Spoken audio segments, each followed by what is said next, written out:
There we go. Okay.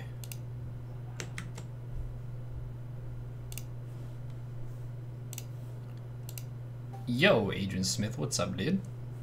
Oh, hello. How are you? Solid. It's been a tough couple days, but I just beat a super good opponent, so I'm feeling reasonably good. Oh, good. Yeah. Glad to hear it. How have you been? Oh, doing all right. Can't complain. Just finished a week of house sitting for a friend. Mm-hmm. There was no heating, so it was very cold. Oh, I hope you were sufficiently bundled up. I was. So, I actually saw something recently. It's not current events, but someone posted a really cool map with the number of deaths in World War I. And when I looked at this map, I realized I don't know what the hell World War I was about. Like, who the bad guys were, who the good guys were, who the neutral people were, like, who got fucked over really hard, who did the fucking over, like, what is World War I? It was the war to end all wars, right? But it didn't. Well, that was the plan anyway. Yeah, it was, it kind of straddles the line between eras, so it's kind of hard to categorize. It was sort of between that sort of Victorian industrial age era and between the modern ideological era. The perspective at the start was very sort of 19th century nationalist, and the precondition, sort of the lead up to it, kind of had to do with alliance systems. Basically, France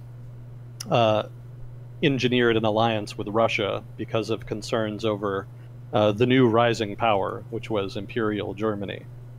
Germany had not really been unified historically up until after the Franco-Prussian War around 1870, and after that, Germany unified and formed, sort of the modern Imperial Germany. And they developed economically very rapidly. Industrialization was very successful in Germany in the late 19th century. And the population boomed, and, again, the economy was doing really well. So it became kind of a new threat in the strategic European realm. It sort of upset the traditional strategic balance. France and Austria had sort of been the major players, and Russia as well. But with Germany now there, that created a disequilibrium, so to speak. And so the response, again, was for France and Russia to create an alliance, and for France and the UK to create a kind of understanding. It was not like an explicit alliance, but it was a sort of mutual understanding that they had this common threat in Germany. And so Germany, in turn, responded to that by creating an alliance with Austria, and a sort of de facto alliance with the Ottoman Empire.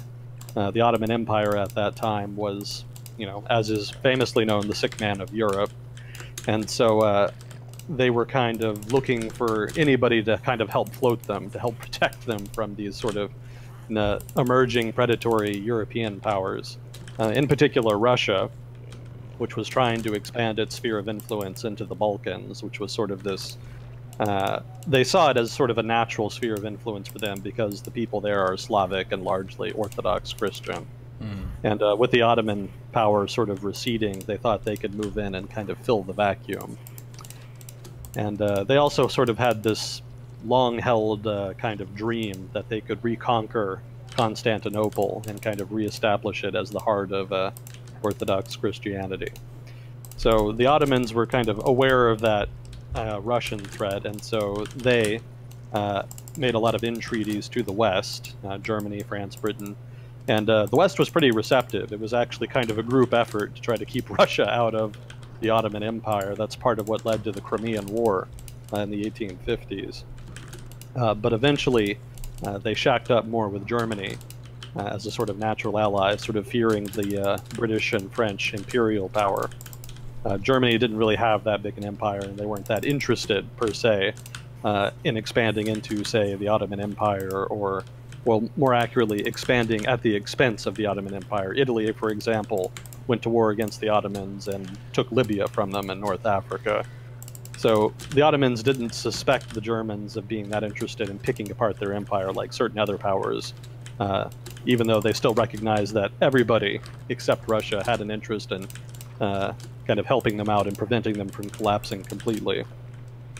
So that kind of created the central powers, Germany, Austria, the Ottoman Empire, and then everybody else, France, Britain, and Russia, sort of kind of filled out the opposing alliance system. It's kind of an interesting period to study, the sort of the period before World War I, because there are kind of parallels to now. Sort of the establishment power, the United Kingdom, which is sort of very free trade, democratic, etc., kind of faces this strategic rival in the form of a more authoritarian, larger, demographically, more economically vibrant rising power. So again, kind of parallels to today. And the British were very concerned about that, but didn't really quite know what to do. Nobody really wanted to go to war over it per se, but everybody knew that they kind of had to be prepared for that just in case. And particularly disturbing for the British was when Imperial Germany started building a navy that was sort of explicitly designed to be able to go toe-to-toe with the British Navy. And you know, it's kind of a stark disparity with World War II, because in World War II, Germany barely had a navy to speak of. There were relatively few naval operations carried out by Nazi Germany. But actually in World War I, Germany had a very large navy. It was very substantive. They ended up getting bottled up in the Baltic Sea, for the most part, by the Royal Navy. They couldn't quite ever stage the breakout that they wanted to. They made one attempt, which was the Battle of the Jutland Sea, I think, which was kind of a stalemate, but effectively a strategic victory for the British, since it kept the German Navy contained. But the fact that they built that navy up in the first place was very disconcerting for the British. That kind of pushed them over the edge, so to speak. Because, of course, the British are, at that time, and as they are now, are very dependent on seaborne trade. And so that was seen as a direct strategic threat to British interests, and that helped push them towards the French camp and that Franco-Russian alliance. Even then, the British weren't really set to get involved in the war. It famously got started with the assassination of Archduke Ferdinand. That had to do with the Austrians basically moving into Bosnia. Again, with the Ottoman hold on Balkan territories kind of receding. There was kind of a scramble to see who would fill the gap, and the Austrians took, basically, Bosnia. But Bosnia, as it does now, has a substantive minority of Serbs, and the newly independent Serbia at that time thought that territory should go to them. And so there was a terrorist group called the Black Hand, which is a Serbian nationalist group, which assassinated basically the Prince of Austria-Hungary when he was visiting Sarajevo, I think it was. So the Austrian government blamed the Serbian government. They said that the Serbian government was secretly supporting radical groups in Bosnia. And that heated up. And eventually, well, I can't quite remember if Austria went to war with Serbia first or if they were just threatening war. Regardless, they mobilized, and it was the mobilization that kind of set off alarm bells. Because at this time in history, armies were basically dependent on manpower, and you couldn't afford to just constantly have large armies out in the field. If you were going to go full tilt, if you were really going to go to war, you had to take some time to mobilize your full manpower to try to build up your army and get it ready for the conflict. And so also at this time, that took a long period of time, so if a country mobilized, it was very obvious if they were doing it. And that was basically a strong signal that they were preparing for war. So if one side mobilizes, then you'd better mobilize too, just in case, even if you don't want to go to war. If you're sort of caught unawares, if the other side mobilizes and goes to war with you when you haven't mobilized yet, they're going to get all of that time it takes for you to mobilize to basically beat you in the field and take territory, maybe defeat you completely.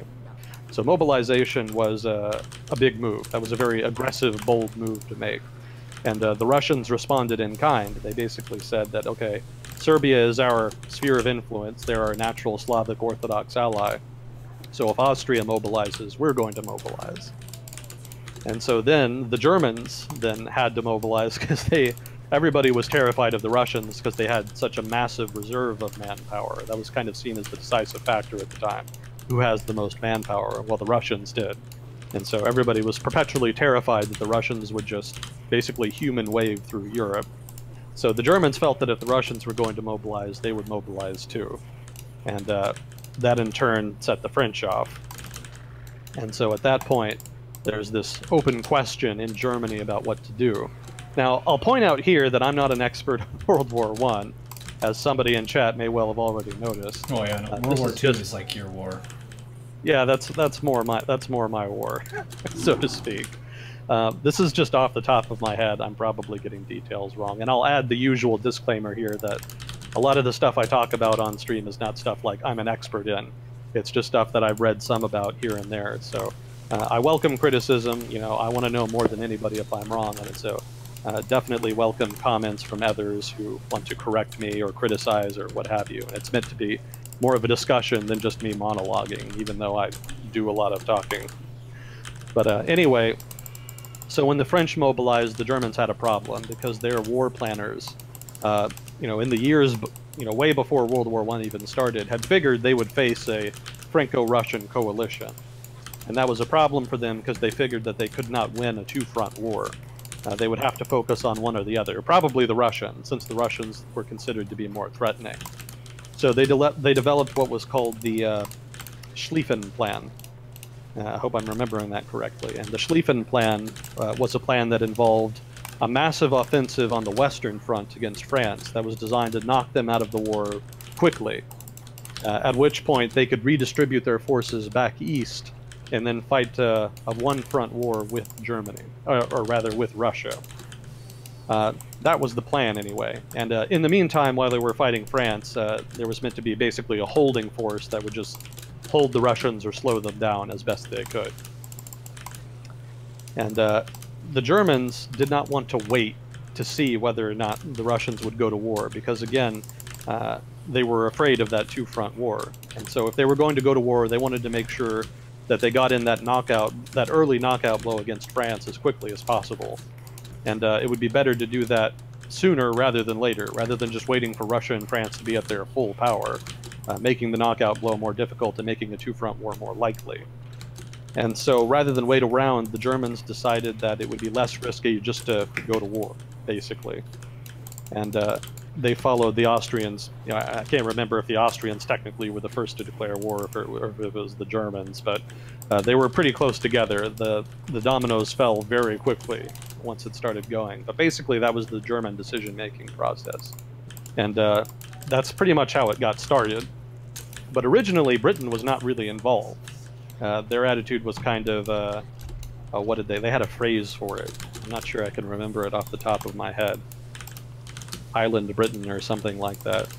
Or splendid isolationism. I can't remember quite the phrase. But basically Britain was, yeah, basically Britain was more isolationist at that time. They weren't really wanting to get involved in this huge-ass continental conflagration.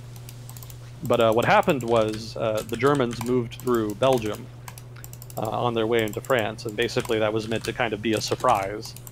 It had been part of their Schlieffen Plan from the start, I think. But it was a problem because the British had signed an agreement with Belgium to guarantee their neutrality. And so the British government was kind of forced into this question of honor. We have this agreement, are we going to honor it?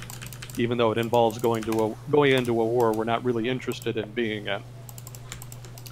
The fact that it was a strategic rival that might potentially win the conflict and dominate the continent, which obviously would not be in Britain's interest, that also factored into their thinking. But they were very averse to the conflict at the start, and they kind of only grudgingly got involved in it because of the neutrality over, because of the violation over Belgium's neutrality. And yeah, again, they had no specific mutual defense agreement with France that required them to come to France's aid. So it was not a formal alliance that drew Britain in. It was more war of choice on their part for strategic considerations and because of that treaty with Belgium. Something else about that treaty with Belgium, it was actually a secret treaty, if I'm remembering correctly.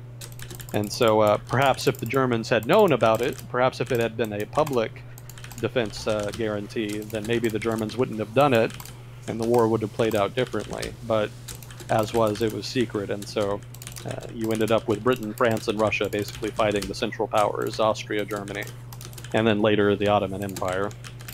The Ottomans didn't really have a big impact on the conflict, as I recall. So basically, that's a rough outline of what the conflict was about. It was basically an imperial conflict, and it had to do with badly designed security architecture. There was this arrangement, this array of security agreements and alliances in place, and they were structured in such a way that if one domino fell, if one country mobilized, then it was very hard to kind of stop the process of reciprocal mobilizations and then preemptive declarations of war. Something else that may have played a role is the fact that a lot of people thought the war would be over quickly. The thinking in military science at the time was that all of the scientific advances in war, and there have been a lot, again, this is sort of the second industrial revolution, this sort of period when electricity and all these new forms of technology are kind of exploding. There's this proliferation, this explosion in new technology, and it had entered the military sphere as well. And the thinking at the time was that the effect of all this new technology would be to make wars faster and cleaner. Basically, war would be any new wars fought between industrial powers would be over very quickly because of the effect of technology, artillery, the new weaponry, rifles, etc. And the fact that it ended up being the opposite was quite a surprise. But because it may be that because people thought any potential war would be over quickly, they were not as averse to a what they called at the time a European war. And so that with the nationalism and the jingoism probably made the decision a little easier. If they had known how it would have played out, they probably wouldn't have done it. But they didn't. So we ended up with what was in effect a disaster, a European catastrophe. It dealt a very nasty blow to European kind of confidence. Because again, in the Victorian era preceding World War I, European culture was kind of at its apex, and there was a huge amount of confidence verging on arrogance towards the rest of the world. And then World War I basically crushed that. Europe was never really the same after that. You could argue it's never recovered at all. Economically it has, but socially there's kind of a mark there, a sort of scar left by the conflict and the subsequent Second World War. But roughly that's what it was. It's interesting, that perception of that improving weapons of war would make war cleaner. Like, that's very counterintuitive. If the weapons are more effective, then more people are going to die faster.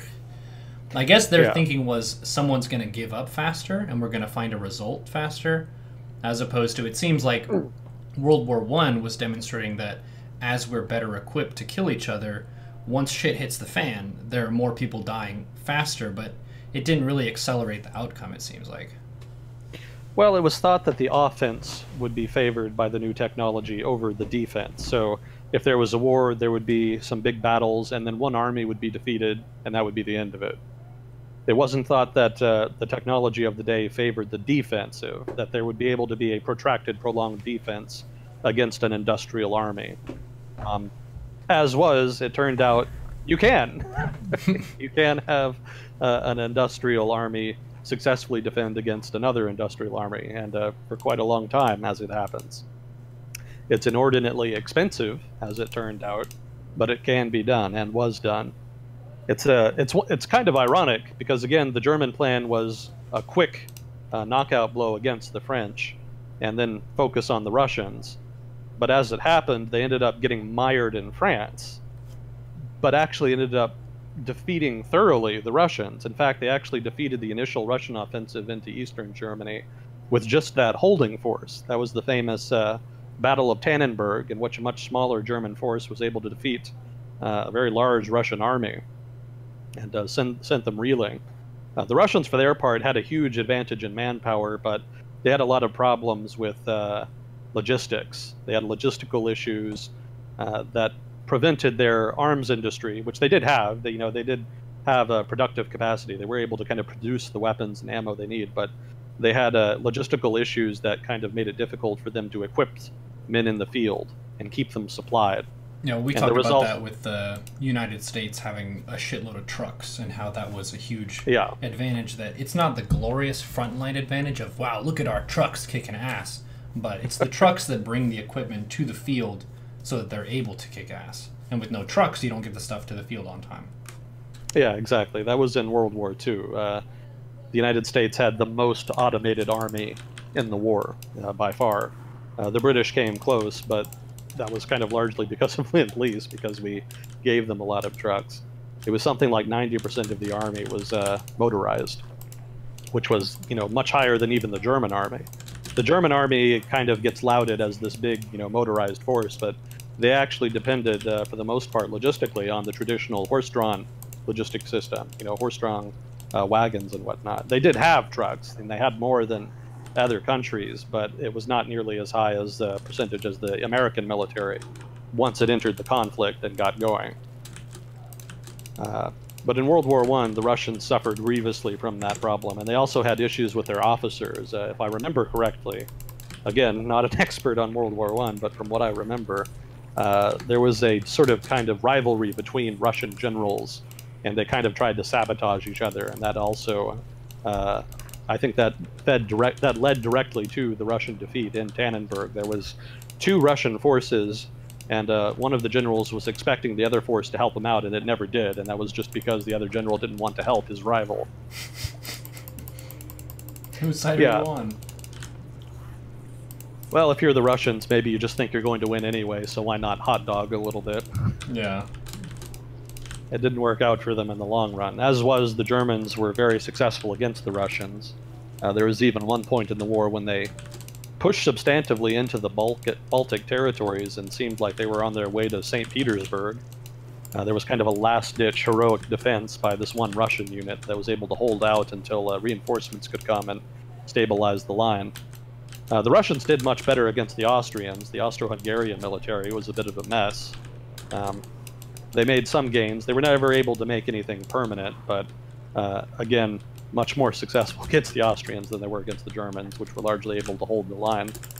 And eventually, of course, in the Eastern Front, the long-term result was the February Revolution, which resulted, that was in 1917, I think, and that resulted in the democratic government, Russia's first republic, basically.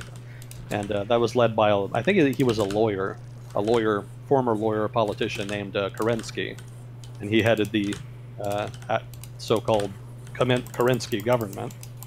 And even though the war was very unpopular, Kerensky wanted to stay in the war and kind of finish it, because he didn't want to give massive concessions to the Germans in order to get peace. Well, sticking in the war proved to be the Kerensky government's undoing, and that led directly to the October Revolution, much more famous than the February Revolution, in which the Bolsheviks seized power, and they signed the famous Brest-Litovsk Treaty, in which the Russians gave up huge tracts of Eastern European territory to the Germans as the price for peace. That was actually where the Baltic states, Poland, and the Ukraine first got their independence. Did you just say huge tracts of land? I did. Huge tracts of land. That's a good movie. Yeah, so the Russians got knocked out of the war entirely. So, again, to kind of finish the point, the ironic thing was the Germans got mired in the Western Front and just basically cleaned Russia out by 1917. So the Schlieffen Plan ended up kind of being inverted in a way.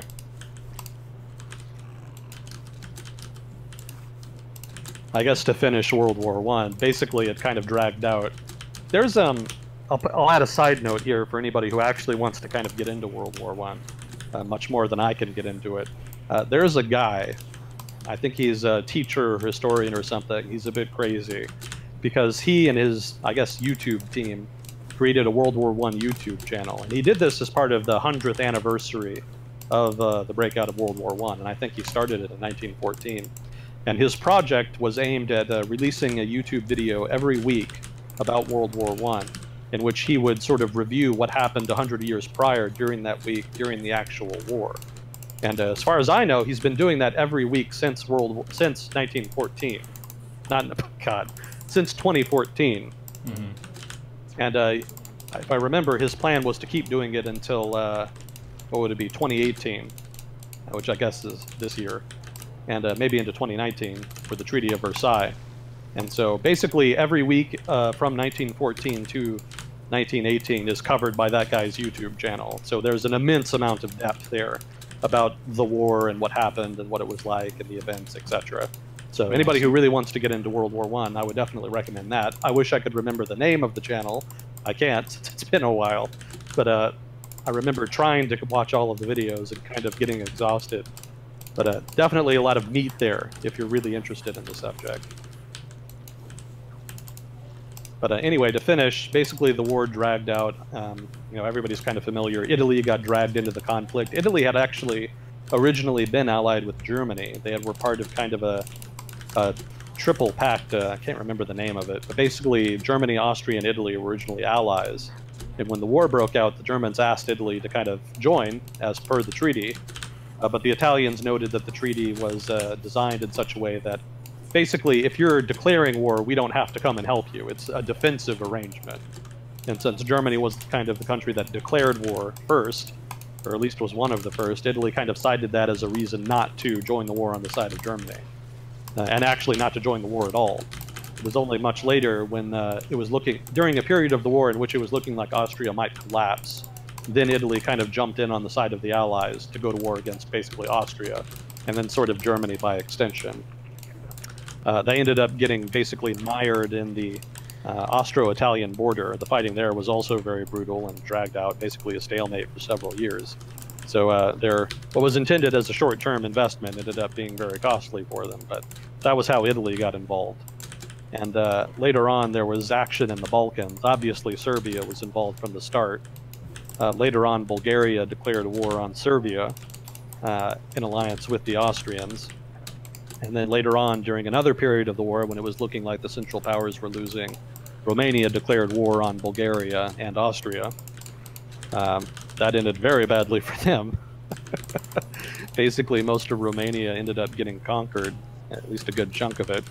And they ended up needing Russian support to stabilize the line and prevent a complete collapse.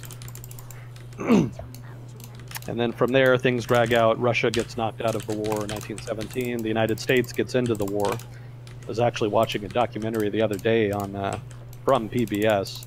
I think it was American Experience, something like that, just about the United States and World War I. And it's an interesting watch, and especially if you're not American. Obviously, it's interesting if you're from the United States, but I think people outside the United States would find it particularly interesting because I don't know how much of the American involvement in World War I gets play outside of the United States. I would be interested in hearing about it from anybody listening, not from the United States, just how much that gets taught overseas. But the United States gets involved, and that kind of changes the strategic calculus, because once Russia was knocked out, it was thought that the Western Allies had no chance. Germany's total manpower, total military was so much larger and more powerful than even the combined Anglo-French forces. It was thought surely once the Germans redistributed their forces from the Eastern Front that there would be a Western collapse. But the American entry into the war kind of changed that. Obviously, the United States had an immense reserve of manpower that could make up the difference. And so the Germans, recognizing that they would kind of be swamped in the long run by the influx of American manpower, launched a very quick offensive. They redistributed forces from the east as fast as they could, and they launched what was, I think, the Second Battle of the Marne?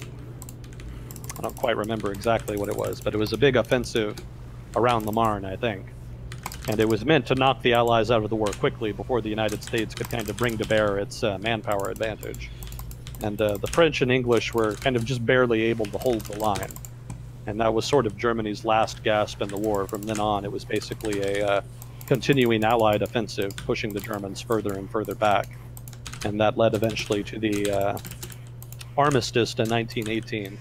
And then I think it was like a year-long period of negotiations that resulted in the Treaty of Versailles, during which everybody thought the war could start up again. That kind of gets lost in the history a bit.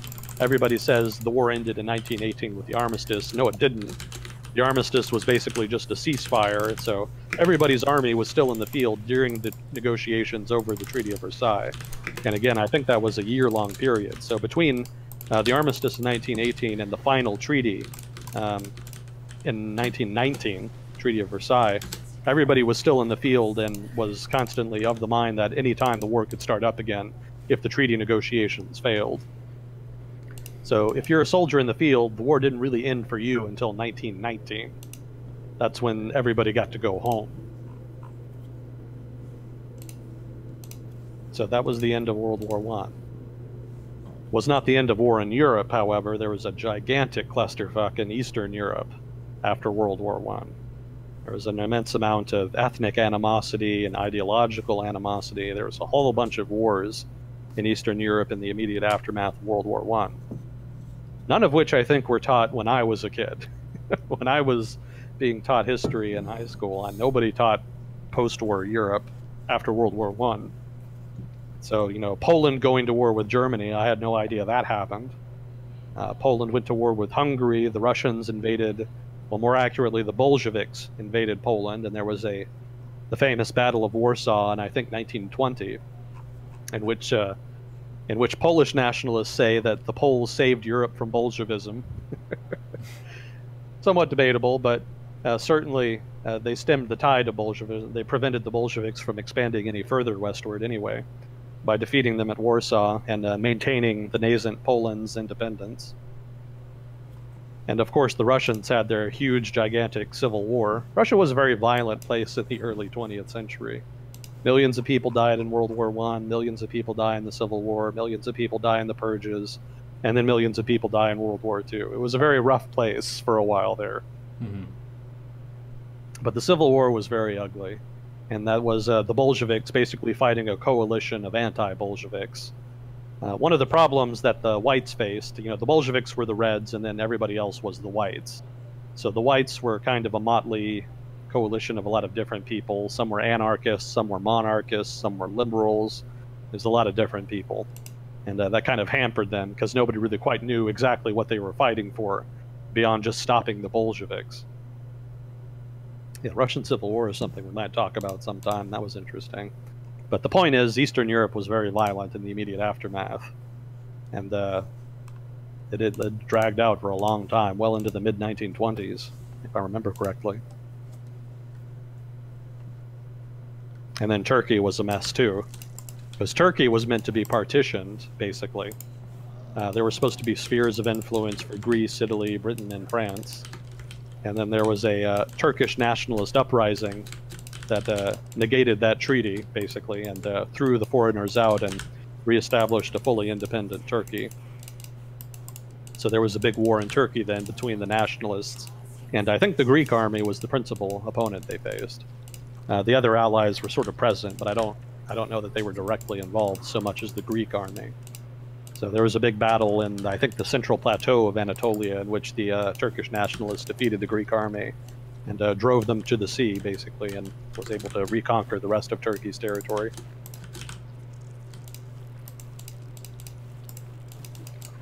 I think there was a question. But that's cool. It's World War I in 30 minutes or less. Yeah, there you go. Yeah, quick summary. Let's see. So let's see, there was a question here. Are the circumstances that led to this most recent government shutdown that different from previous ones?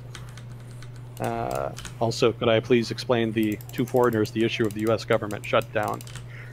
So every year, the U.S. Congress has to pass a budget resolution that outlines how much money is going to be spent in the U.S. budget. And historically, that's generally been a budget for the next year, until the next fiscal year.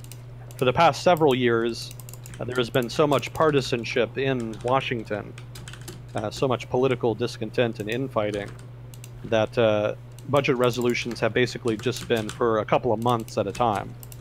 And when that couple months comes up, they have to pass a new budget resolution. And that makes... the discontent, the disagreement is over, little things, whether this program gets funded, whether immigration in this year is the new thing. There was a program called DACA that gave sort of some legal status. It didn't officially recognize them, but it gave legal status to illegal immigrants to the United States, specifically children, basically children who had come to the United States by themselves or who had been brought there by their parents. And, you know, these are illegal immigrants, but a lot of these children actually grew up in the United States and are effectively Americans in all but name. You know, having grown up here, they're just culturally American. So it would be somewhat traumatic to deport them.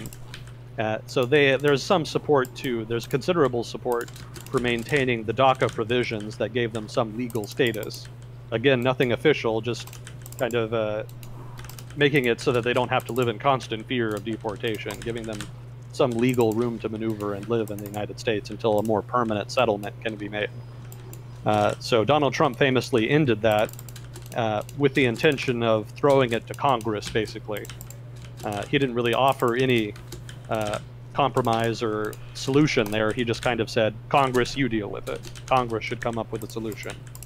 And of course, Congress did not do that, unsurprisingly.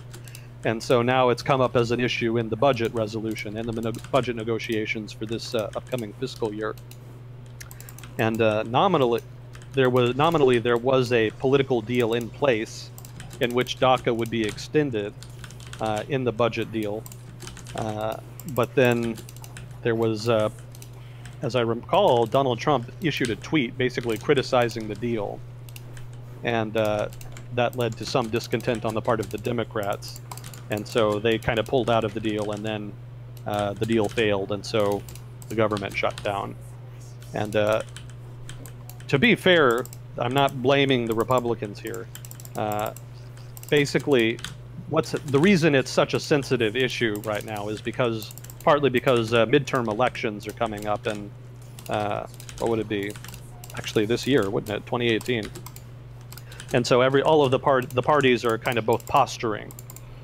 Last year, the budget resolution passed without a big problem, and I think it was passed with Trump as president, so clearly it can happen without issue. But everybody's kind of getting ready for these elections that are upcoming in a matter of months. And so everybody kind of wants to have something they can use as political ammunition. So the Republicans want to blame the shutdown on the Democrats, and the Democrats in turn want to blame it on the Republicans. And they both have their respective narratives kind of backing their version of that. So I'm sure they would have rather avoided the shutdown, but the political calculus kind of made it inevitable. In gaming, we call that not my fault syndrome. It plagues a lot of people. Yeah. Yeah, I don't know if Donald Trump's tweet is really what sank the agreement and made it inevitable, or maybe it wouldn't have mattered at all. Maybe it would have still happened. But yeah, that's kind of where we are. The deal fell apart at the 11th hour, and now the government is shut down. Now, if you're not from the United States, you may wonder what it means for the government to shut down. Not much, because the federal government is what's being shut down, and the federal government doesn't really do a whole lot relative to, say, central governments in other states. The big thing that always comes up in the media here is the national parks. The national parks kind of get shut down during government shutdowns because there's no money to pay the staff, and so they have to shut them down. And so everybody gets really upset because their vacation to whatever park has to get canceled. There's more substantive things that happen. The Department of Education largely has to shut down, so they can't process applications for student aid and things like that. And, you know, there's a whole litany of other issues. But for the most part, the federal government will actually keep working. You know, the military isn't going to shut down, or basically all of the critical functions of government will continue to operate. It's largely peripheral things that will shut down, so it's not going to make a big difference. If it drags out for an extended period of time, that might be damaging, but that probably won't be the case. It'll probably be maybe a month at most. I think that's how long it was the last time. I think it was several months back in the mid-90s. That was the big government shutdown. There was a big standoff between the Democrats, as led by the Clinton administration at the time, and the Newt Gingrich's Contract for America Republicans.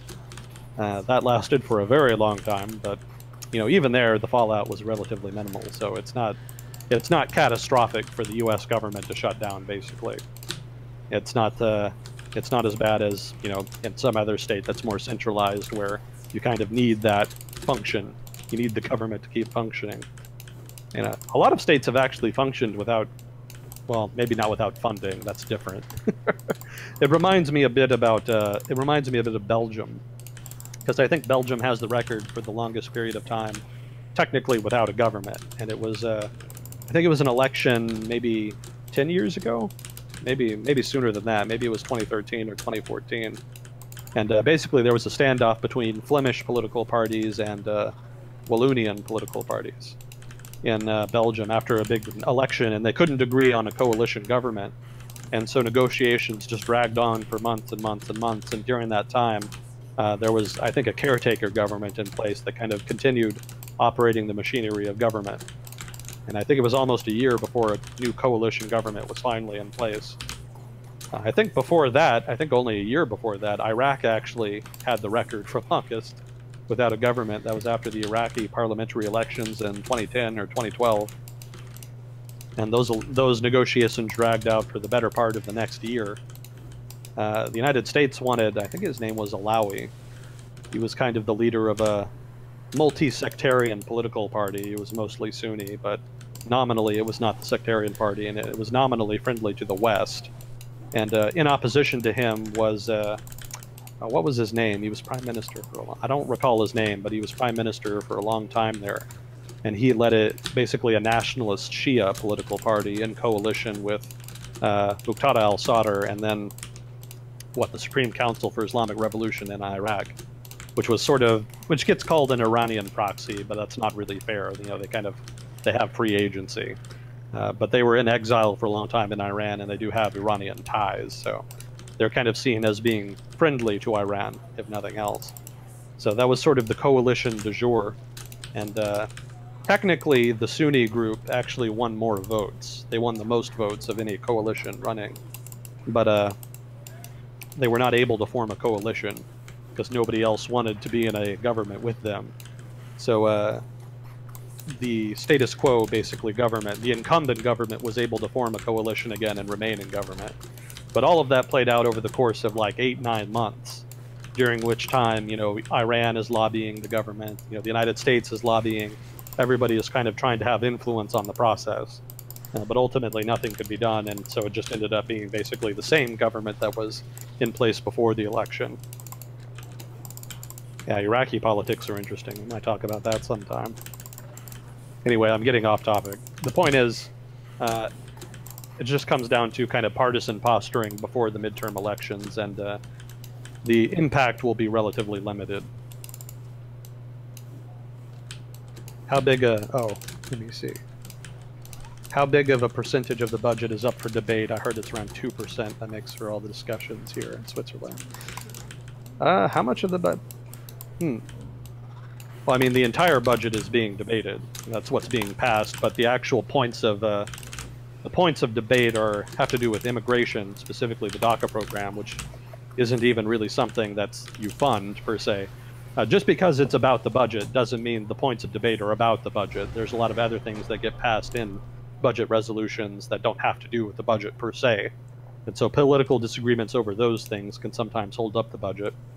What happens in Washington is that if there's a popular bill or a bill that needs to get passed, one political party might hold that bill hostage to try to get the other party to pass something that they want, but would not otherwise be a part of that bill. So in budget resolutions, the dominant party will slip in something that they want and then force the other party to choose between shutting down the government or voting for something that they don't want. And that's kind of what happened here. The Democrats wanted DACA in the budget resolution. The Republicans did not. And the Republicans actually responded. They retaliated by putting an extension to, I think it was a child care insurance program, sort of a federally funded child insurance program, medical health insurance program, slipping an extension to that program into the budget resolution as an incentive to get the Democrats to vote for the bill. And the idea being that if they voted against it, they could say that the Democrats were voting against children so that they could get special treatment for immigrants, illegal immigrants specifically. So that being sort of the strategy, they could use that in the 2018 midterm elections and have that be a talking point. The Democrats, respond by saying that it's just that Trump sank the deal, and that they're not empathetic to the needs of dreamers, as they're called, these sort of DACA recipients. It's just posturing. It's just ideological bickering, basically. That's my perspective of it. You know, maybe somebody knows better. Again, I welcome criticism. I'm not an expert on that. Well, it's a lot of the stuff to call on some modern film. The movie Gladiator, he talks about winning the crowd as opposed to being the most effective fighter, and it seems like the people in the legislature kind of do the same thing, where the stuff they're bickering about is more for the purpose of pandering to their base, as opposed to being the most effective policymaker they possibly can. Yeah. Because with their shouting on these issues that are very sensitive but aren't really the most pertinent in the given moment, they get a lot of attention and they get people riled up, as opposed to actually finding areas where you can compromise and get stuff through with the opposition party on board. Yeah. Yeah, that's a good summary. That's it in a nutshell. You know, there was a movie back in the 1950s called Mr. Smith Goes to Washington. And it's an old school Hollywood film. It's about this sort of honest, hardworking guy, and he runs for office, you know, earnestly wanting to represent his district, and he goes to Washington, and it's all corrupt and gross, and so he goes out of his way to try to reform it, and he has this famous scene where he's, you know, launching a filibuster to fight for what he believes in. The trouble with Washington now is that there's too many Mr. Smiths and not enough Washington. There's too many people who are just earnestly believe that they know what's best and that, you know, their beliefs are right and that they're going to fight for them no matter what. And when you end up with a whole bunch of people like that in office at the same time, it's just gridlock, because all of them are just fighting each other constantly. A lot more got done when it was more corrupt, because you could just grease the wheels. Yeah. I think Donald Trump was even talking about that. He was talking about bringing back earmarks, and we were talking about this not long ago. I think we were calling it pork barrel spending. Yep. Yeah, we were talking about that and how it kind of makes it easier to make deals, basically. You know, if there's something that you are ideologically predisposed to oppose in a bill, maybe you'll vote for it if the other party will kind of give you a little something, you know, give money to fund a project in your district. Yeah, so then you'll vote for it and then something gets done. You scratch my back, I'll scratch yours kind of a thing, where they both agree to help each other in some capacity, which isn't the most direct and honest approach, but it is an approach that gets stuff done faster than everyone just making no compromises. I'm standing my ground on everything. Yeah. Yeah, and so Donald Trump released a statement, I don't remember when exactly it was, a week or two ago, saying that maybe the earmarks should be brought back. And I don't recall him making a particularly cogent argument for that. Donald Trump is not known for his cogent arguments, but that actually is a debate. You know, that actually has been brought up before in political science, that perhaps it might be worth bringing back in a reformed form. Don't bring it back like it was, because it was, you know, there's a reason it was banned. Earmarks were basically banned in Congress a couple of years ago, and there's a reason for it. It was very corrupt. You know, the process was very opaque, and people would slip things into bills without other people knowing about it, so it was all very iffy. So if it could be done in a better way, in a more transparent way, it could be worthwhile, if it does help with the partisan gridlock in Washington.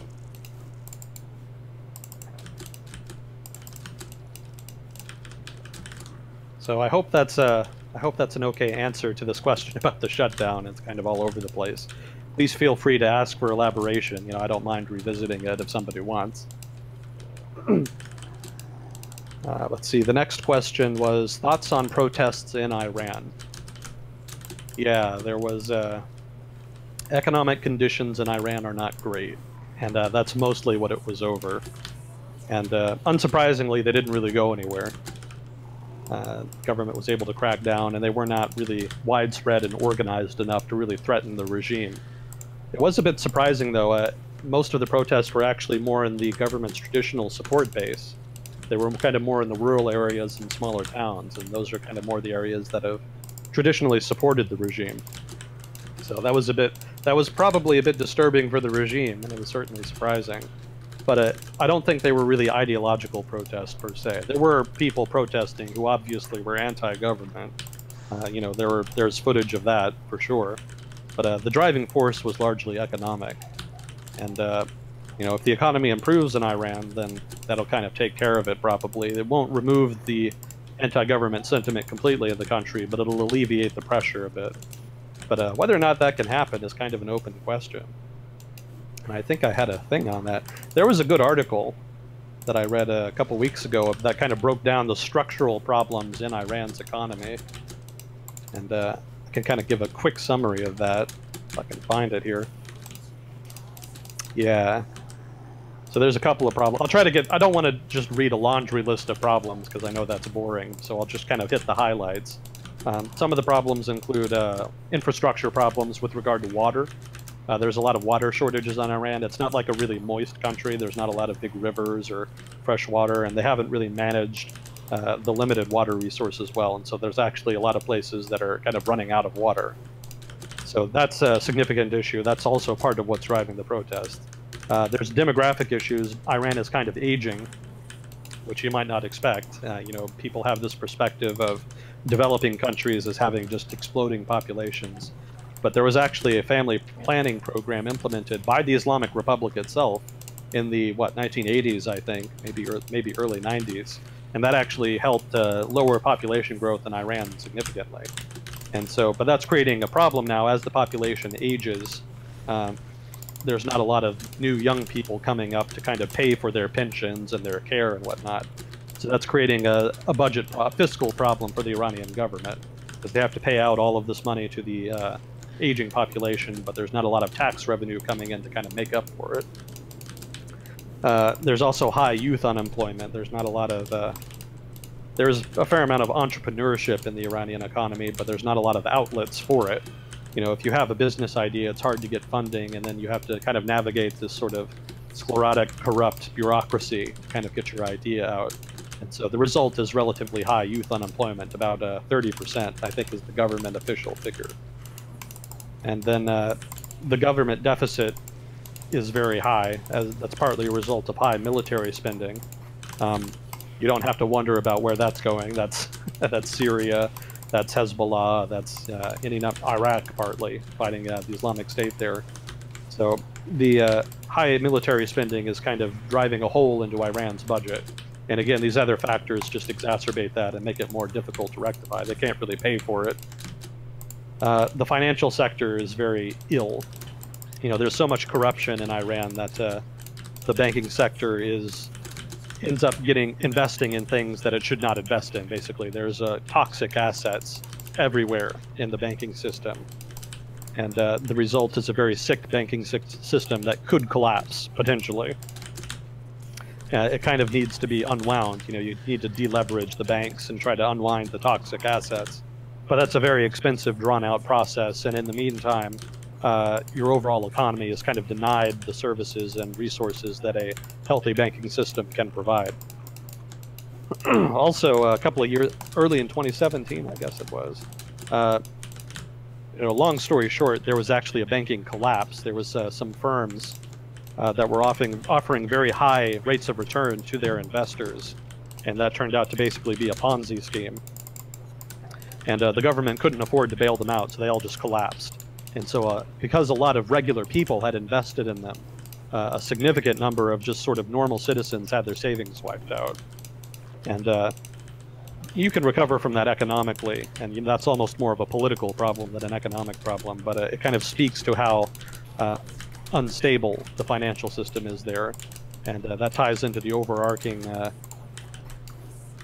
unhealth, I guess, the overarching issues in the Iranian economy. You know, the lack of business activity, the lack of finance, and the burden of having a corrupt government.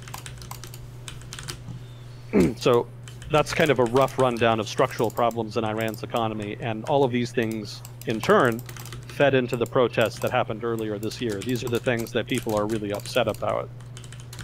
And as you can imagine, these are not things that are easy to solve. You know, if the Iranian government were overthrown tomorrow and replaced with a, you know, purely democratic, social democratic, liberal, happy sunshine government that everybody likes, it would become unpopular within a year, because even that would not be able to solve these problems. You know, these are just deeply rooted structural issues that are not going to be solved, you know, for the next maybe 5 to 10 years, maybe longer. It's going to take a lot of resources, investment, and planning to kind of alleviate the pressures being generated by these issues. So those are just some thoughts on the protests. So next question. I was up in Davos for the setup of the WEF. I realized that among the different stalls for countries and organizations, there were also 2 cryptocurrency-related stalls. I feel like crypto is in an integration process into the classic money economy while losing some of its quote-unquote ideological background. What are your views? And I've been pretty skeptical of cryptocurrency from the start, pretty much, and that's, you know, I have an economic background. I have a degree in economics, so that's not an unusual position for economists. Most economists I've read on the issue, commenting on the issue, have been pretty skeptical. I think the underlying technology, and we've talked about cryptocurrency before, so this is not like a new subject. More than once. Yeah, so I don't know that I have a whole lot to add to previous answers, but you know, just in general, I'm skeptical. As a currency, it doesn't really offer anything new. Hypothetically, it could help facilitate some kind of disrupt, so to speak, the traditional banking system. But you know, from what I hear, sort of one of the weak points in the cryptocurrency ecosystem is cryptocurrency wallets.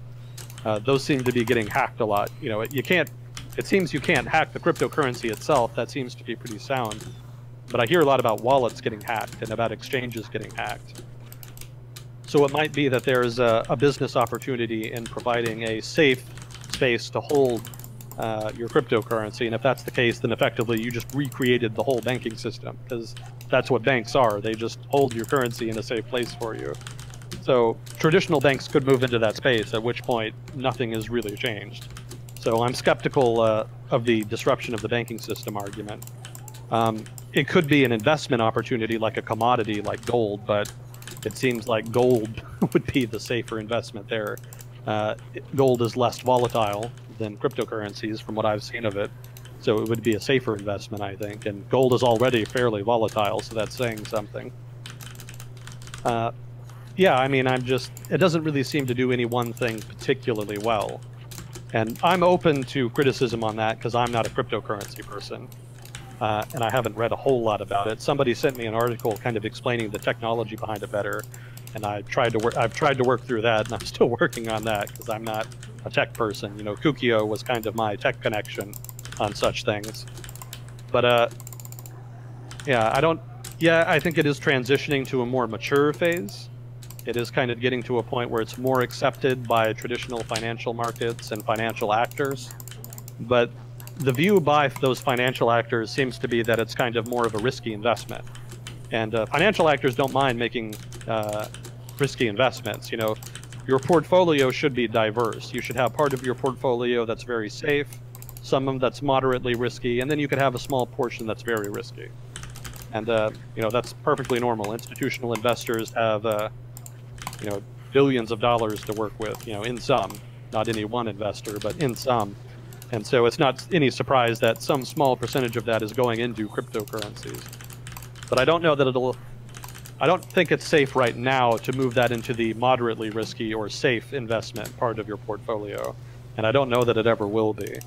And, you know, again, I'd have to read more about it to speak more confidently, but just as an economist, that's sort of the grounds for my criticism and skepticism in general of cryptocurrency. Again, though, the underlying technology, the blockchain technology, has more uses than just currency. You can use that for different things, contracts, etc. And I think there's more room for growth there. I think there's more, that's more promising than sort of just the specific cryptocurrency role for blockchain technology. And I would be eager for feedback on that because, again, not an expert. Let's see. I've heard that World War I and World War II were basically the same war, but someone just hit a pause button for 20 years. Is that accurate at all? Kind of. Kind of. I mean, they really are different wars. But because they're not, World War II was fought for very different reasons than World War I. You know, World War I was very much, you know, rising power versus establishment powers. poorly designed security architecture, etc. Whereas World War II was very much an ideological war, and that cropped up and had to do with failures. Similarly, not quite the security architecture, but more just international governance. The League of Nations was set up after World War I to try to prevent a reoccurrence of the kind of collapsing dominoes that led to World War I. But that institution was not well designed, and it was not well supported. I've been reading a little bit about that. Winston Churchill wrote a whole series of books about World War II, and I've kind of been working through book one, and that talks a lot about the prelude to World War II. And Winston Churchill talks a lot and complains a lot about a lot of missed opportunities in the 10 years leading up to World War II, in which the League of Nations should have acted to stop aggressive actions by Germany, by Italy, etc. And that if they had done so, then Germany would have backed down. And it probably would have, because Germany was still in the process of rearming at that juncture. And in fact, one of the arguments he makes is that they should have intervened when it became apparent they were rearming in the first place. Certainly pressure at that stage, when the West was much more powerful militarily than the still unarmed, relatively unarmed Germany. Certainly Germany would have had to back down under pressure then.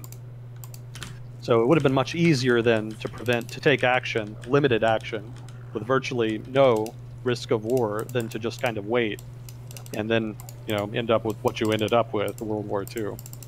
Kind of getting off topic though. The point is that yeah, you can argue that it's a continuation because again, it's basically Germany fighting for dominance. So in that sense, it is one long continuous conflict. But really, there's a lot of politics involved in both conflicts, and so they do have their distinctive character. They are their own entities, so to speak. World War II could not have happened without World War I. That's true. But it was not inevitable. It could have been avoided. There is actions that could have been taken. And not even just outside of Germany, even within Germany, there was a lot of political intrigue and discord and machinations that transpired. And it was not inevitable that those would have resulted in a Nazi totalitarian state. There was plenty, the Nazis were not even the most popular party in Germany at the time. They were kind of a fringe party. They were a powerful fringe party, but they weren't really all that much more powerful than the Communist Party, which was the other sort of big fringe party at the time. Most people probably would have preferred not to have a fringe totalitarian ideological political party in power. But political negotiations were such that it was thought that, well, let's just have Hitler in power and then he'll be so unpopular that we can come in and get power later. Turned out that was a really bad move.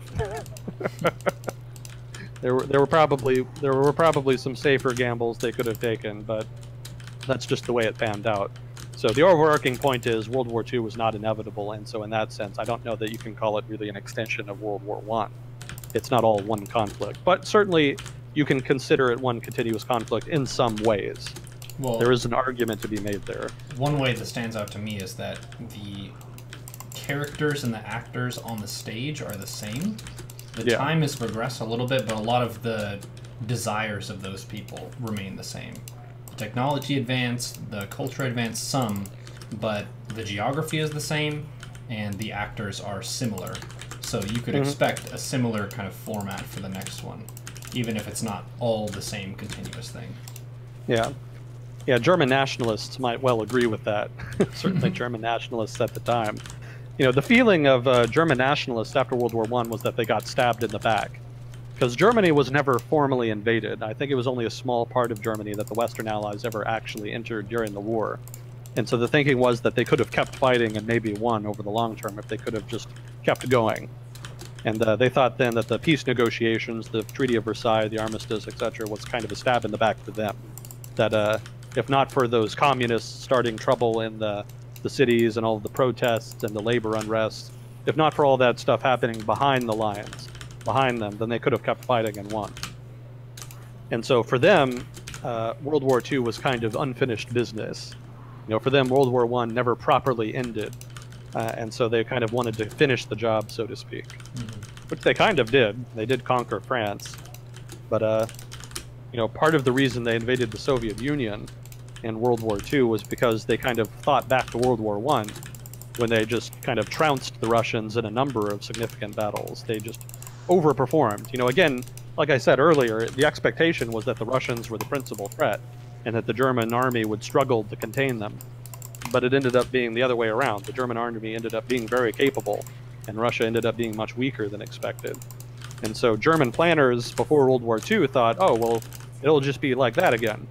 We'll invade the Soviets, and they'll just fold. We'll just defeat them like we did in World War I. They were surprised. They bit off a lot more than they could chew. Yeah, the Soviet Union and Russia, broadly speaking, changed a lot between the wars. There was a significant industrialization program and a military modernization program that significantly increased the industrial capacity of Russia, such that by the time the war started, they were on a much more even footing with Germany than they had been in World War I. That's not to say that they were on an even footing, but it was a lot more equal than it had been before. And they would have performed a lot better if not for the fact that the Germans invaded at just the wrong time. The Soviets had started a modernization program, I think in 1940, 41, something around there. And the idea was to modernize all of their equipment, a lot of which was kind of old from the 1920s. And the reorganization, the modernization was not just in military equipment, it was also in organization. They were kind of reorganizing their entire army from the top down to make it more nimble, to kind of redeploy tanks. They still weren't using tanks correctly, but if the Germans had invaded after that program had been completed, they probably would not have done nearly as well as they did, invading as they did in June 41. I've also heard it argued that if they'd invaded a year earlier, in 1940, they also would not have been as successful because the German army was not nearly as ready as it was in 1941. So they kind of got the honey spot. June 41 was kind of the honey spot for invading the Soviet Union, and the Germans just kind of happened to land on it. Anybody interested in the Eastern Front of World War II, which is a favorite subject of mine, highly recommend books by David Glantz, whom almost never gets talked about. You know, a lot of the Eastern Front stuff. I was listening to, I think his name is Dan Carlin, Hardcore History podcast. I bought his series on the Eastern Front, and I'm still working through it. And for the most part, it's good, but there's still issues and holes and things that don't get covered. David Glantz covers a lot of that, and I think he has some stuff on YouTube. I think he had a lecture on YouTube somewhere, and I would highly encourage people interested in it to go and check that out. David Glantz's stuff is, you know, very, very interesting. He delves into a lot of things that don't get attention, and yeah, it's much better scholarship in terms of military, because he's a military scientist. So it's much better scholarship than a lot of the material out there on the Eastern Front, which tends to be more sensationalist or ideological or what have you.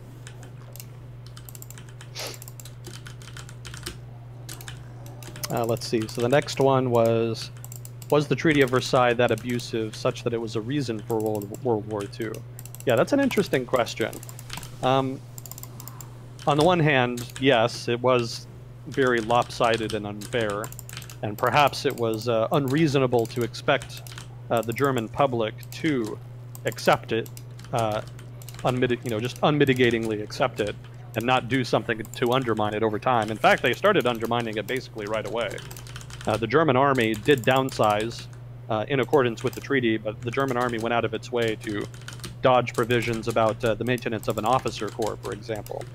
They were supposed to have an officer corps that was very small, but they actually found ways to train and maintain a much larger officer corps by using non-government organizations, basically, and also by sort of misnaming. You know, they would assign officers to roles that were not officer roles and then say they weren't officers when really they were. So Germany, even before Hitler came to power in the 1920s, was kind of preparing to rebuild its military. They had that corps of officers you need to do that. And that was an important move because it's not easy to train a large corps of officers quickly.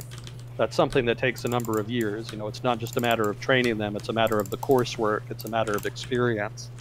And so it was very important to them to maintain a strong corps of officers around which they could build their military.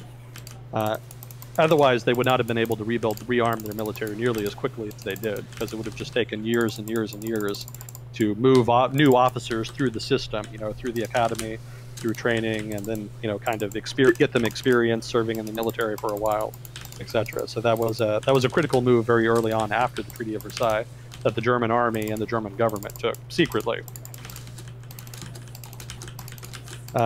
So that's kind of an example of how it was unreasonable to expect Germany to kind of adhere to such unreasonable terms. On the other hand, and this goes back to what I was saying before, it was still not inevitable. I mean, on the one hand, probably the Western Allies should not have created such strict terms in the Treaty of Versailles, but they very easily could have enforced them, and the not enforcing them was a choice. If they had enforced them, probably World War II would not have happened. German politics would not have liked it. German nationalists would have hated it, but there would not have been a whole lot they could have done about it. Because again, with the French and British militaries being much bigger, the German military, not having rearmed yet, would not have been able to resist them, and the Western Allies just could have trounced them easily. So it was not the principal reason for World War II. It was a contributing factor, because it did contribute to German nationalism and sort of the radicalization of German nationalists. But German politics, again, had a lot of machinations going on in the interwar years that transcended just discontent over the Treaty of Versailles. So yes, there were issues in Germany and issues caused by the Treaty of Versailles, but none of that had to end in Hitler and the Holocaust. That was kind of a surprise for everybody.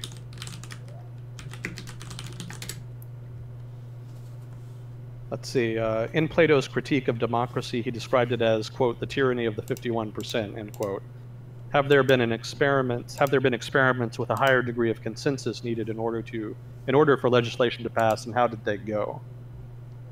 Nominally, here's the thing, you can't really design a government in which you have to have consensus. That's more of a cultural thing. That's more of a political norm. Traditionally, the US Congress, specifically the US Senate, had that. There's no reason that you have to have 60 votes in the US Senate to pass legislation. You could just do majority vote, which would be 51 votes. It's just a norm that 60 votes be held. I think that's roughly two-thirds of the Senate. So that's just a norm in place meant to encourage deliberation and compromise. And that's kind of what you need. You could pass a rule that says you have to have unanimity or near unanimity to pass legislation. But most likely that's just going to result in gridlock. That's just going to result in infighting. If you want to have a political system where you have near unanimity in passing legislation, where you have compromise, you just have to establish it as a political norm, as a cultural norm. That just has to be expected and understood to be the norm. And then everybody has to just kind of agree to make the necessary sacrifices to make that happen, and that the alternative would be detrimental to the nation. We've talked a lot about political norms and norms in general, social norms here, and this is just another example of that. And norms are very hard to engineer. You can't really just say, okay, this is a norm now. It has to be something that everybody agrees on, and if not everybody agrees on it, then you just can't have it. And at that point, you just have to make a decision about whether you just try to muddle on as best you can with the democratic system as it is, or if you just go full authoritarian and just try to re-engineer society such that it does end up over the long term having unanimity. And that's a difficult place to be in, and a lot of democracies are kind of in that place right now. We've talked about sort of the rise of populism and structural changes in the economy creating disturbances in society, and that all ties into it. But as far as specific experiments, I don't know of any, because I'm not a political scientist. I haven't read that much about it. If I were, I might have something more, an example more readily at hand, but I can't think of any off the top of my head. But if they did succeed, it probably had more to do with the establishment of those norms and the acceptance thereof by the broader population and by the political actors in that political system than it does with any particular institutional design. Institutions are great. There are good institutional designs and bad institutional designs. But ultimately, whether or not they work, whether or not they succeed or fail, comes down to the people in them. Yeah, baby. If you have a lot of political polarization, if you have a lot of disunity and political competition, there's not a whole lot you can do in terms of institutional design to fix that. You can maybe design the institution to mitigate the damaging effects of that partisanship, but you can't make people want to work together. You can't make people not want to. You can't make people want to compromise. That just comes down to them, and it's a decision they have to make.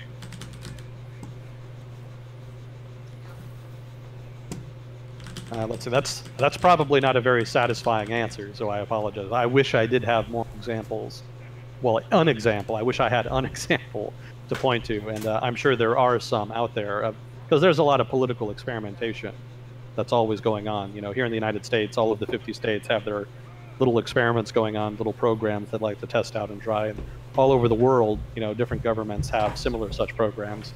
There is the biggest political experiment I can think of right now is the SDF, the Syrian Democratic Front in Syria, specifically the YPG. The Kurdish-held areas in Syria actually have something of an ideology, a common ideology, at least held by the Kurds there, by the YPG, and that's kind of a confederate form of government in which cities and localities largely govern themselves, and in which there's a huge amount of decentralization. There's very little central authority. It's largely just confederate, and decisions are made voluntarily, basically. You know, if there's a common decision that needs to be made on a common problem, then everybody just gets together, discusses it, and they come to a voluntary agreement about what should be done. But there's no central authority that can force localities or cities under Kurdish control to kind of do anything that they don't want to do, per se. I read about this a long time ago, like a year or two ago, so I don't know how it's evolved since then. And I may not have gotten the full story, so that may not even be a completely accurate picture. But that's an interesting political experiment in and of itself, but it doesn't necessarily lend itself to high degrees of consensus, because it would be very easy in a system like that for one party to just scupper any agreement because there's something that they don't want, or there's something that they want from other people that they're not getting. If you want an example of a dysfunctional system like that, you can kind of look at some European Union politics.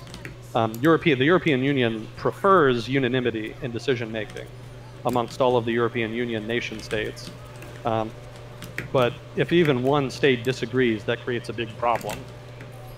Because then there are issues of sovereignty, because nobody wants their sovereignty violated, even though they're in this supranational organization. So if one nation has an issue, then basically the whole discussion, the whole policy-making process kind of has to grind to a halt with regard to that specific issue until some kind of compromise can be worked out.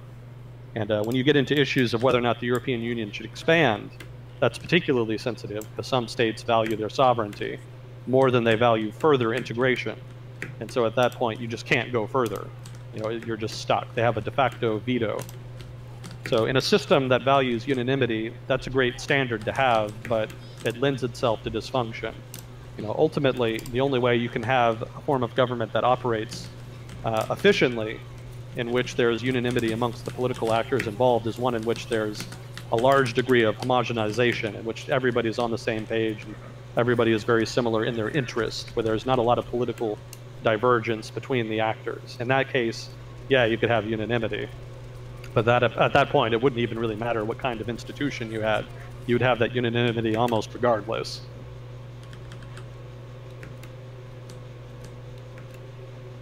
So I'm sorry I don't have an example beyond that. That's not even a great example, but yeah, that's kind of the best I can do off the top of my head there.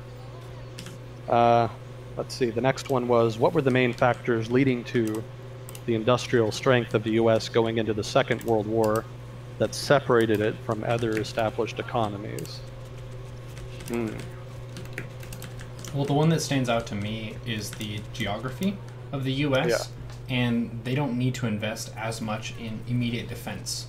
So you have to invest a lot more in the logistics of crossing either the Atlantic or the Pacific to attack the U.S., unless it's Mexico or Canada, which they've never really been on our radar as major enemies, at least in the 21st century. But yeah, aside from that, we can basically focus really hard on industry and just churning out more stuff, as opposed to, are we going to get attacked by Germany right now? Which is more the state of like France and Poland. We're really close by.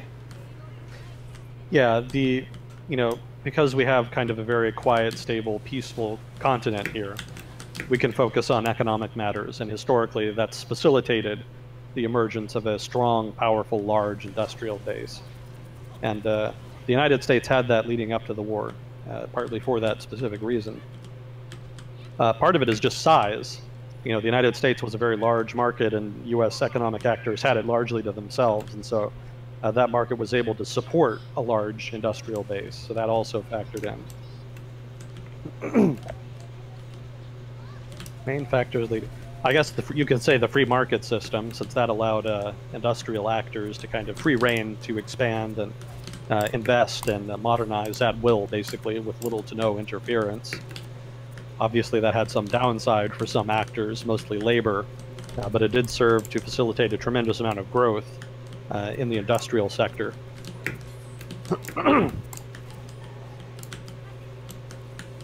Yeah, the industrial strength of the U.S. leading in, if you want to talk about the industrial strength of the U.S. leading into the Second World War, you're basically asking, why is the U.S. economy so strong? You know, what are economic advantages by the United States? Because all of those fed into the emergence of an industrial base in the United States. And, you know, all of the factors we just mentioned play into that, you know, being on a peaceful continent, having a strong rule of law, you know, basically a political and economic system that favors enterprise, you know, a strong rule of law, entrepreneurial culture, you know, all of the traditional things that facilitate economic activity were very prominent in America's political culture at the time, and still are. And that all fed into the emergence of that industrial base. Yeah, there's not any one thing I can think of that would really lead to it, that really facilitated it. You know, the U.S. economy in general had been just growing by gangbusters over the previous century on account of the Industrial Revolution. And by the time World War I, or rather World War II, by the time World War II broke out, it was still clipping along, and it just had a tremendous base to work with. I guess in terms of separating it from other established economies were more compartmentalized because they didn't have as large a single market. One of the defining characteristics of the 1930s was the collapse in free trade. So before that, you know, everybody kind of had access to this sort of large world market in varying degrees, probably not as much as now. But once the international trade regime collapsed in the 1930s after the Great Depression, that significantly narrowed the markets available to smaller countries, like, say, Great Britain or France, which largely had to rely on the markets of their empires, which were basically captive. But without the other markets, they didn't have nearly as much to work with. But that didn't matter as much for the United States because it was such a large market in and of itself. And so that helped maintain American industry, whereas in Britain, France, Germany, etc., it hurt them a lot more, and relatively speaking.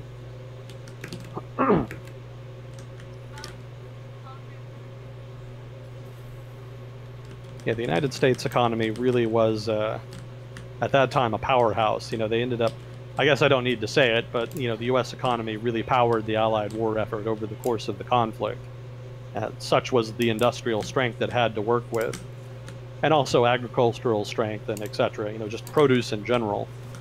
You know, Russia, to be fair, Lend-Lease didn't really get to Russia in any substantive fashion until '43, so that first 2 years was largely their effort. Lend-Lease barely took off at all in '41 in the first year on the Eastern Front, and then in the second year of the Eastern Front, some got through, but not really in a substantive amount, not enough to really have an impact. Kind of have to.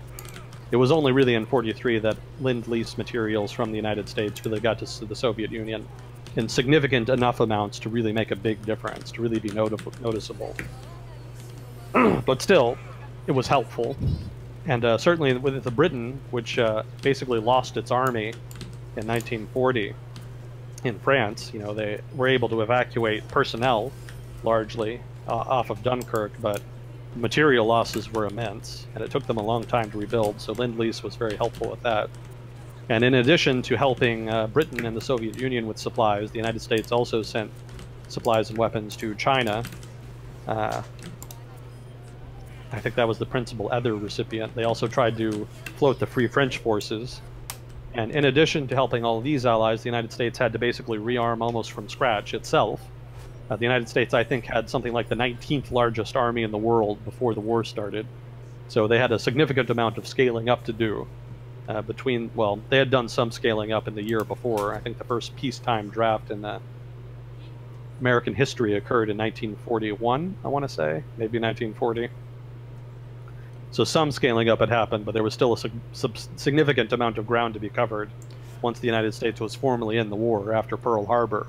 One of the overlaps with StarCraft, though, is that if you're able to focus really hard on your economy and your technology, and then later you produce your army, you're going to have the advantage of being able to produce more high-quality stuff over time during the conflict. So that's kind of connecting the two things we just mentioned, which is geographically the U.S. is more isolated than the other actors in World War II, which meant that we could focus on getting tons of factories up, just getting a lot more raw materials, and then building the shit. And then once we ship it all over, we can sustain production and then scale up faster over time than the other countries, which had to represent a bunch of army value like on the field immediately. Yeah, there's definitely a kind of ratchet effect there. Because part of building up, part of the U.S. buildup as part of the war, if not immediately before, involved not just building a lot more tanks, planes, weapons, uniforms, etc. It also involved investing in a lot of new factories and shipyards. There was a huge amount of investment in new industrial capacity as a result of the war, and it had a tremendous effect even demographically. The United States before the war did not have a significant portion of its population on the West Coast. California was relatively unpopulated before the war. But because so many arms industries opened up on the West Coast, shipyards, aircraft manufacturing, ammunition manufacturing, that involved a tremendous, basically, migration of workers to the West Coast. And so California's economic vibrancy really took off after the war because of that. That was really the point at which California's population and economy exploded, and California kind of became a powerhouse in the United States.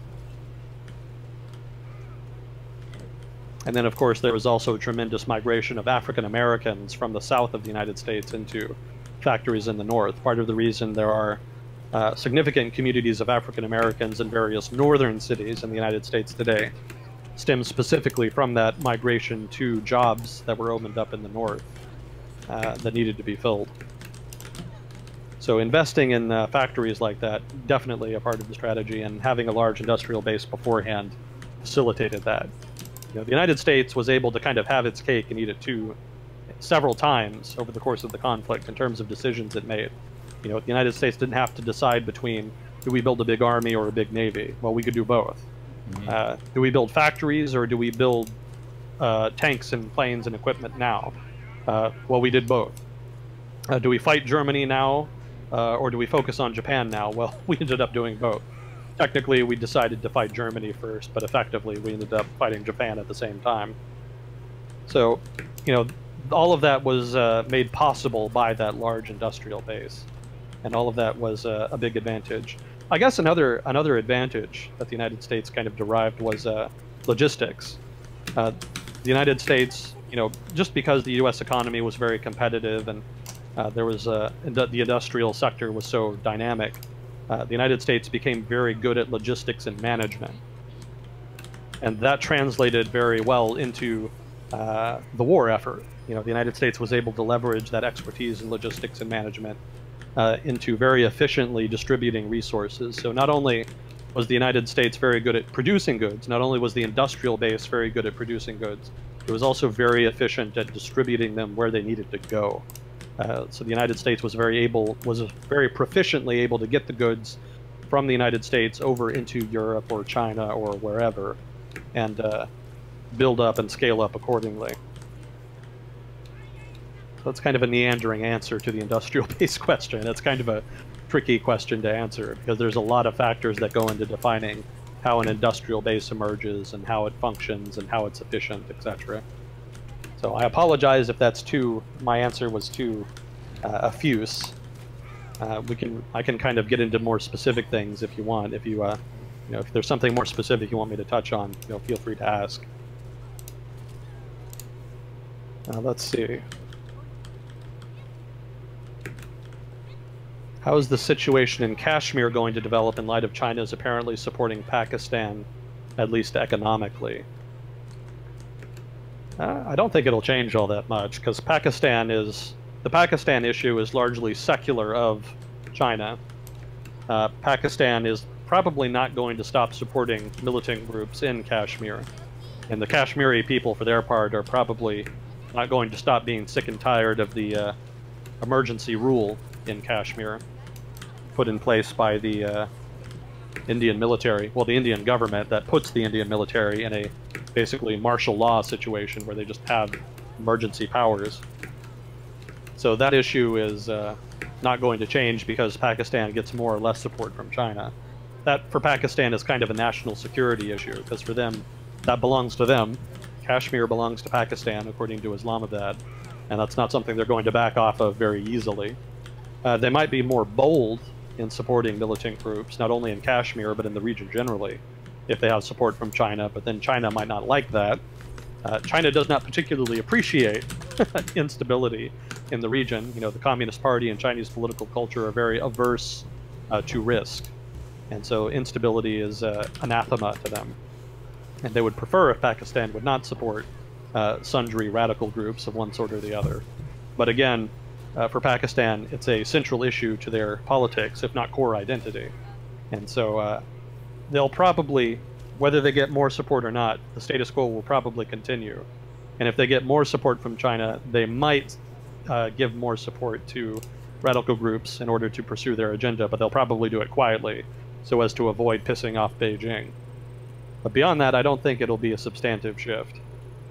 The Trump administration is starting to put more pressure on Pakistan. There have been some statements over the past couple weeks to that effect.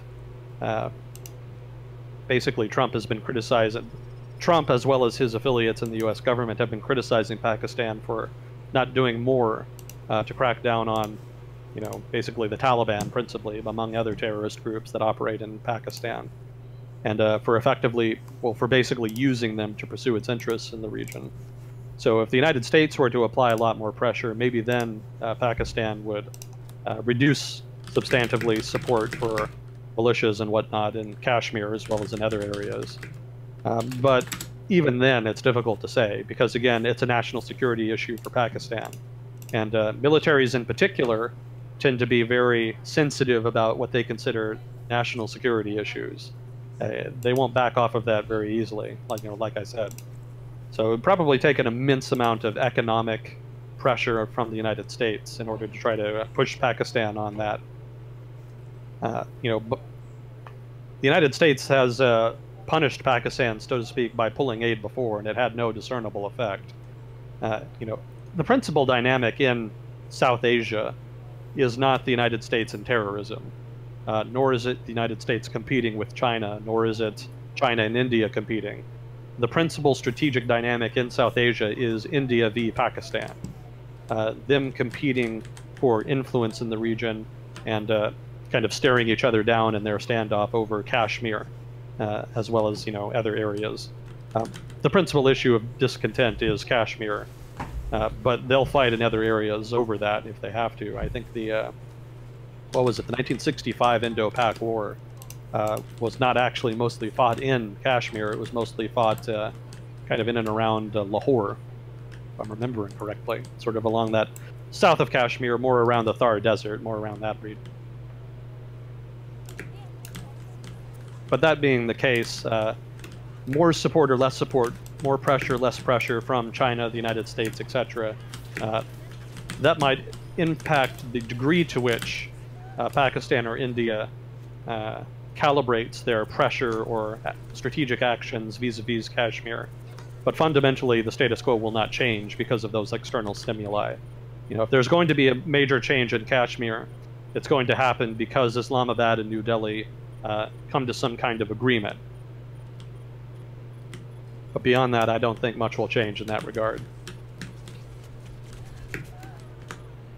And I haven't seen any evidence that there's any traction in that vein. I haven't seen any evidence that Pakistan is willing to kind of negotiate or give concessions on it any more than India is. And the Kashmiri people have been protesting a lot more over the past couple years, but it doesn't seem to have had much effect. So general discontent, general ongoing discontent will probably be the defining characteristic of Kashmir for the foreseeable future. Let's see. Please explain to a Swede. I read this word everywhere. What is a filibuster and gerrymandering? The definition for both of those was linked, so I'm not sure if that was just answered by the material. Well, it could be worth it to go. Briefly, a filibuster is basically, I think it principally happens in the Senate, because generally the Senate is much more contentious, at least over recent history. Historically, it was actually the House that was more contentious. Well, basically, let's say that you organize a vote. There's some legislation that you want to have a vote on in Congress, in either the House or Senate. And let's say that you are pretty confident that the vote is going to go a certain way. Well, what you can do is you can basically ask for time to to comment on the bill. And what you can do is actually continue commenting, basically give a speech that's so long that it runs into the time that you're supposed to have the vote. The votes are scheduled ahead of time. And if you talk long enough, it could be that you basically force Congress to skip the vote and move on to the next thing on the agenda. So a filibuster is a tactic generally used by the minority power in government to try to prevent a vote from taking place by just continuously talking. That's a filibuster. And hypothetically, it would not be hard to rule that illegal. You could just prevent it from happening. It's just a political norm. It's sort of an established norm in the U.S. Congress to allow that in order to give minority political actors some power to work with, to give them an opportunity to voice their discontent on things that are so egregious to them that they would be willing to go to such an extreme. Again, that goes back to the conversation about political norms and whatnot. Hypothetically, again, you could just go without it and then just have majority votes on things, but then that kind of undermines the minority position a bit. So just as a kind of gentle concession to political minority groups, that is an established norm that is meant to kind of encourage reconciliation, concessions, negotiations, etc. They generally don't happen much, but every so often they pop up, usually people grandstanding on something they know is going to get passed later anyway. But that is the thing. It is a strategic weapon that is used. Mostly it's been threatened, and in recognition of the threat of filibuster, other political actors will renegotiate a deal in order to avoid it. Generally, you don't see it actually happening much. But the threat is credible because the congressional rules are written such that it is allowed. So that's a filibuster. Gerrymandering is, this goes back to the conversation about districts, about electoral systems. The United States has a first-past-the-post electoral system as opposed to a representative electoral system. And, in a representative system, basically there's a big vote, there's a national election, and then seats in the legislature are assigned according to the proportion of the vote won by various political parties. We don't do that in the United States. Here we have specific districts that are carved out of territories, and these districts vote for their own representative that then goes to the legislature and votes on behalf of their district for which they were voted from. And it's called first past the post because whoever wins the most votes wins that seat in that specific district. Winner take all. Winner take all. So the merits and detriments of that system are a whole conversation in and of themselves. I won't get into that. We've been into it before, and I wasn't particularly good at it, as I recall. But gerrymandering involves a particular political party in power going out of their way to design the districts in their state in such a way that favors that political party. So you could take parts of the state that lean towards the other political party and carve them up such that they're a minority in multiple districts instead of a majority in a single or more districts. And that way you end up winning more seats. So you end up with, say, 5 districts that have some people who vote, say, one political party, but then a majority who vote the other political party, your political party. And then you get that 5 seats, whereas you could otherwise design it such that it's just maybe 2 seats. in which one party has the majority in one and the other party has the majority in the other one. As you can imagine, this process of designing districts is subject to a great deal of political pressure and lobbying. And some states are better at it than others. Here in Texas, heavily gerrymandered. It's not hard to see. Some of the district designs are completely ridiculous. You can very much tell that they've been engineered to produce a certain outcome. Other states have more responsible political cultures and have better designed districts. Basically, it's a spectrum. Basically, some are very responsible. I think 1 or 2 states even have like a neutral commission that designs them. There's kind of been a big reform push to have neutral committees design them recently. But some states, it's just purely down to partisan interest. Whichever political party has power will design the districts to their favor, and there's not a lot anybody can really do about it, because institutions are designed in such a way that kind of empower it to just allow it. The reason it's called gerrymandering is because the first instance in American history of this being done, at least that's been recorded anyway, was in Massachusetts. And I think this was way back in, if it wasn't just after American independence, it wasn't long before. This is very early in America's history. And basically I don't remember who it was, I think it was the governor at the time of Massachusetts, helped design the districts in a way that favored him. And his name was Jerry something. And one of the districts that was designed looked like a salamander. And so a newspaper at the time called it gerrymandering, kind of mixing the name Jerry with salamander, gerrymandering. So that's what gerrymandering is.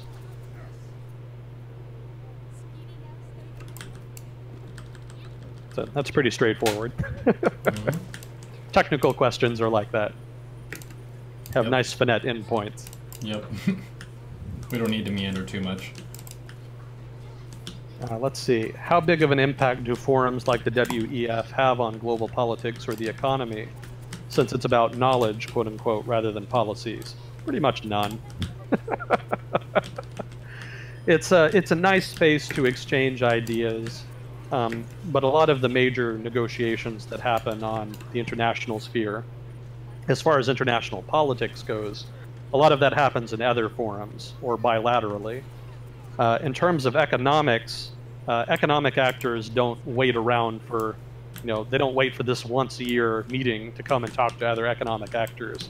If you have an interest in interacting with another economic actor, like say you're the CEO of a major company and you need financing, or you want to meet with other CEOs of companies in your industry to try to coordinate some common standard, you don't wait for the WEF to talk about that. You just go and talk about it. So in that sense, the WEF has limited implications as far as global politics and the global economy and actors therein. It's more of a kind of ideas space. Let's talk about, it's kind of a space in which actors can talk about things they wouldn't normally talk about. Just sort of broad ideas, sort of big picture type stuff. Why is the economy developing the way it is? What are the ramifications of technological change? What are the political ramifications of the rise of populism? That kind of thing. But beyond that, it's just kind of a talking shop. It's just sort of people getting together and talking. But other than that, the implications are not that deep. So I wouldn't hold my breath. I wouldn't worry too much about it. I don't think anything significant will come out of it. It's always possible whenever you get powerful people together that something big could be announced, but fairly unlikely. At least that's been the pattern over the past 10, 20 years. Thoughts and opinions on the NAFTA negotiations. Oh God. What impact would these negotiations have on me as a Canadian? Neuro here talked me into trying my hand at a podcast, and my first idea for a podcast was NAFTA renegotiation. And I have pages and pages of notes I took doing research on it, but there's so much to get through that I'm nowhere near done, so I actually switched to something else, a different topic, something simpler. Yeah, NAFTA renegotiations are very complex as a political topic. There's a lot of different moving parts involved. But thoughts and opinions on the NAFTA negotiations, that's broad. what impact would these I'll get to that in a second. What impact would these negotiations have on me as a Canadian? It really depends on what the Trump administration wants to do. I mean, on the most extreme end, he could just leave the agreement entirely. That would be very disruptive, especially for industries that are very dependent on trade, like the auto industry in Canada, as well as probably any number of other industries that have supply chains that straddle the border with the United States. Depending on your proximity to those industries, depending on whether or not you work in those industries or depend on people who work in those industries for your livelihood, the impact of the United States leaving NAFTA would vary. Maybe you wouldn't be impacted at all. Maybe you work in an industry that's entirely dependent on Canadian demand, but in which case you don't worry about it that much. But on the other hand, you might work in an industry that sells most of its goods to Americans, in which case you could worry quite a bit. Most people probably fall somewhere in between. Even if you don't work in an industry that sells goods to the United States, such industries being negatively affected would probably have an impact on the overall economy. So Canada would probably survive without NAFTA, but there would be a transition period. And ironically, it would probably be just as disruptive as the disruption caused by NAFTA in the first place, which is why I'm a little critical of NAFTA renegotiations. Why would, we're sort of just now getting into a point where the dislocations caused by NAFTA are settling down, where people are kind of in an equilibrium. And now they're talking about just reintroducing all of that instability, basically restarting the whole process of recalibrating the economies to a new status quo. Just when things are settling down, it doesn't make a lot of sense to me in that sense. But as a Canadian, I wouldn't worry. Well, that's if Trump wants to leave NAFTA. On the other hand, it might just be posturing to get a few concessions. And some of the things the Trump administration has talked about is just sort of fiddling with little things in the agreement, like the rules of origin. And if to explain rules of origin, the idea behind NAFTA was to lower tariffs for goods that were made in other states, so that they could be sold without a significant tariff being put on them in other states in NAFTA. So if you make something in Mexico, because of NAFTA, you can sell that at a much lower tariff, maybe no tariff, in the United States, whereas before NAFTA you could not do that. But what if you are a Mexican producer and you buy something from, say, China, import it to Mexico, and then sell it to the United States? Is that really a Mexican good? Should that count for the NAFTA agreement? And the decision was basically, no, you can't do that. Okay, but what if you are a Mexican manufacturer and you produce something that is half made from goods in Mexico, but is half made from goods imported from China or somewhere else? Does that apply to NAFTA? Would that apply to the lower tariff regime? That's debatable. And so the argument about what percentage of a good can be made from products made outside of NAFTA while still applying for the low tariff regime within NAFTA, that's what the rules of origin are about. And so the Trump administration has been arguing that it wants a higher bar for rules of origin, that it wants more products, that it wants products within NAFTA in order to apply for that lower tariff to have a larger percentage of their content made within NAFTA countries. So Canada would probably be flexible on that count, Mexico as well. That's not necessarily a big ask. It would certainly be better than just having the United States completely leave the agreement or ask for something more egregious. On the other hand, it may not go anywhere at all. It may be that the Trump administration is just pandering to his base, talking about NAFTA renegotiation, but that it doesn't ever actually happen. It may be that the negotiations just drag out, and then maybe everybody just kind of gets to a point where it's stalemated and the Trump administration doesn't go anywhere because it doesn't really want to change anything. So which of those possibilities is the case would kind of determine how worried you should be as a Canadian. I would be the most worried if the Trump administration signals in some way that it really wants to pull out of NAFTA. I would be moderately worried if they just want to renegotiate parts of the deal, but otherwise want to keep going, otherwise want to maintain the deal. And then I wouldn't worry at all if it's all just signaling political bullshit. As for what I think, I'm not really sure because, again, the Trump administration has been very quiet on that front. The negotiations have been happening, and from what's leaked out, they're not particularly encouraging, but that isn't evidence per se that the Trump administration wants to just annihilate the agreement in its entirety. There's just not enough signals to work with, from my perspective, personally anyway, for me to draw a conclusion on that. I do know that the Trump administration took a ham-fisted approach to the agricultural sector in the United States, which is always a dumb move, because probably one of the most powerful interest groups in the United States politically is agriculture. There are many states in the United States, specifically in the West and Midwest, where agriculture is the dominant economic activity, or at least agribusiness. And because there are so many of those states, they have a lot of representatives in the Senate, if not also the House of Representatives. It varies a little more there, because more populous states tend to be more industrial and less agricultural. And so agricultural states have relatively less power in the House of Representatives. But still a fair amount of them. They still have a significant presence there. So agricultural interests are a dangerous interest group to mess with. And traditionally, they've been a big ally of the Republican Party and the Republicans' political coalition.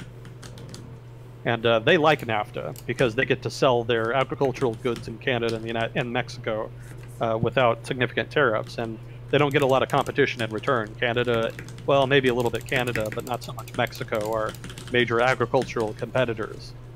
And so, the agricultural sector is a little bit concerned about renegotiations. And because they are a major Republican constituency, it's debatable whether or not the Trump administration could push through a major renegotiation that is inimical, that does not favor, basically, agricultural American interests. So, in other words, if the Trump administration tried to blow up the deal, the agricultural interest groups in the United States may stop it from happening. And the Trump administration, there was a Trump official, basically, an administration official who came out and was basically talking to certain lobbyists, agricultural lobbyists in Washington, and actually was telling them that they would have to accept some sacrifices, that they were not really that important, that the industrial sector was more important, and they would have to accept sacrifices on behalf of America's industrial sector. And they were all pretty shocked by that, not least because it's well-nigh political suicide. It's not a politically savvy move. I mean, industrial interests are powerful, but the agricultural sector will vote as a bloc. And basically, that official was telling them, hey, vote against me.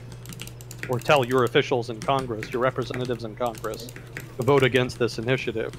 Almost any effort to renegotiate NAFTA is going to require significant Republican support. And without the agricultural interest group support, I don't think it can happen.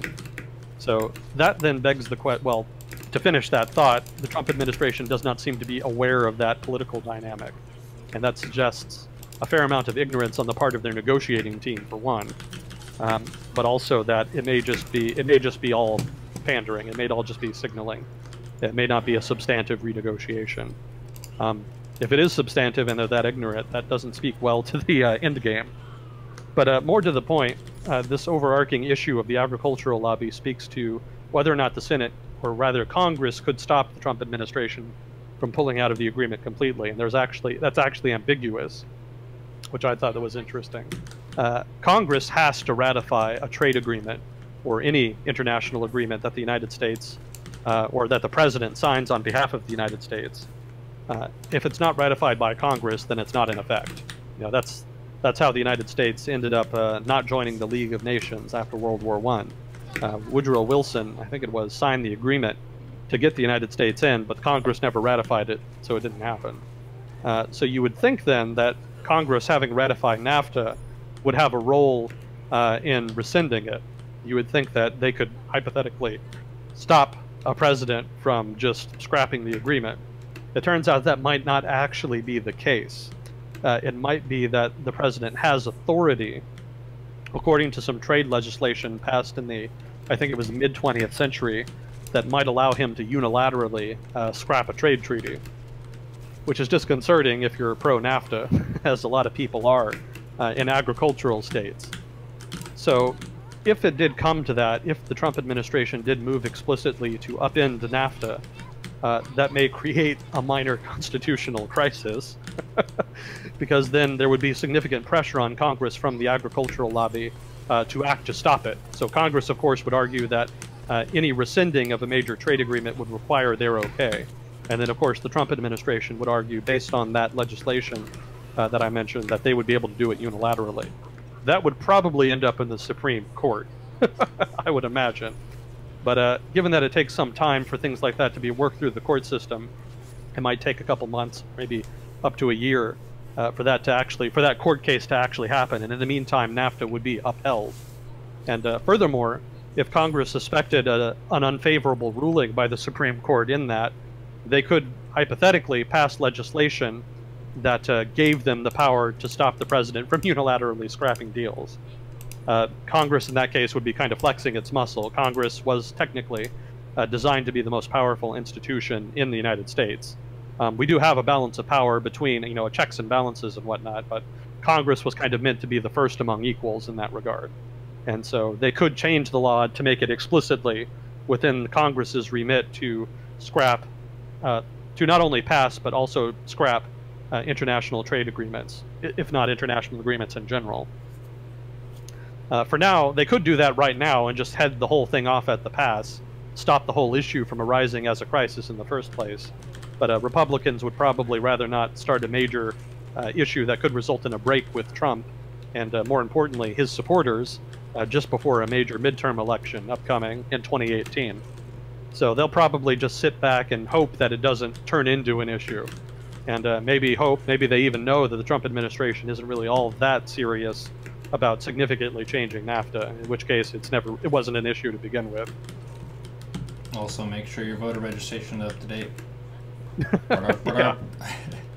Yeah, when I was growing up, people complained about not having choices in who to vote for.